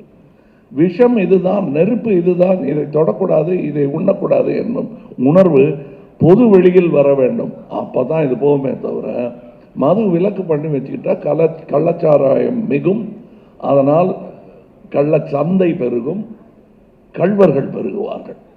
சார் கமல் சார் ஒரு கமல் சார் இங்கே சார் உலகநாயகன் கமலஹாசன் நாங்கள் வந்து ஃபியூச்சர் ஃபுல்லாக நாங்கள் கேட்டுன்னு இருக்கோம். இப்போ வந்து உலகநாயகன் தாத்தான்னு ட்ரெண்டிங் போயிட்டு இருக்கு. நீங்கள் கூட ஸ்டேஜில் சொன்னீங்க, நான் இப்போ கூட தாத்தா தான் என் பொண்ணு மனசு வச்சான்னு சொன்னீங்க. ஏன் சார் அது மாதிரி சொன்னீங்க? சொல்லக்கூடாதுங்கிறீங்களா? இல்லை சொல்லலாம் சார். இப்போ வந்து நீங்கள் அதாவது இதெல்லாம் நீங்கள் பண்ணி வைக்கிற கோளாறு தான். தாத்தான்னு சொன்ன என்ன, நான் தாத்தா தானே. காந்தியை தாத்தான்னு சொல்லி என்ன குறைஞ்சி போயிட்டாரா? இல்லை பெரியாரை தாத்தான்னு கூப்பிட்டா குறைஞ்சி போயிடுவாரா? ஐயான்னு கூப்பிடாம தாத்தா பெரியார் தாத்தான்னு நான் சொன்னேன்னா ஒன்றும் ஆகிடும். அந்த தாடிக்கு டையெல்லாம் அடிக்க முடியாது. உள்ள மனசு மாதிரி அந்த வெள்ளை மறுபடியும் வெளியே வந்துடும். அதனால் தாத்தாவாக இருக்கிறதுக்காகத்தான் நாம் பயிற்சி எடுத்துக்கிட்டே இருக்கோம். நீங்களும் எடுத்துக்கிட்டோம். நாளை அது நடந்தே தீரும். இந்த क्वेश्चन லாஸ்ட் இந்த क्वेश्चन உங்களுக்கு மட்டும் கேட்கலாம். தயாரிப்பாளர் சங்கத்துல சார் பாவம் சார், அவங்க வந்து இவ்வளவு நேரம் உட்கார்ந்துகிட்டு இருக்காங்க, பயந்துறாதீங்க. யார் கையில மைக் இல்லைன்னா எந்த அவசரத்துல பேசணுமோ அந்த வால்யூம்ல பேசிட்டு இருக்கீங்க. மைக் இருக்கு, கொஞ்சம் பார்த்து. நடிகருக்கு தடை விதிச்சிருக்காங்க. ஸோ அந்த லிஸ்ட்ல வந்து கமல் சாரும் இருக்காரு. இதை எப்படி பார்க்குறீங்க? ஏறுங்க, 4 நடிகருக்கு நடிக்க கூடாதுன்னு ஒரு தடை வந்திருக்கு. அவங்க தகவல் கொடுத்துருக்காங்க. ஆகா அவரா நீங்க அப்படின்னு நான் வடிவேலு டைலாக சொல்லிட்டு அத்தோட நிறுத்திக்கிறேன். இது வந்து இந்தியன் 2க்கானது. இது பக்கத்தில் தான் அந்த பில்டிங், அங்கே போய் உட்காந்து அது பேசலாம். Thank you very much. எல்லா கேள்விகளுக்கும் நன்றி.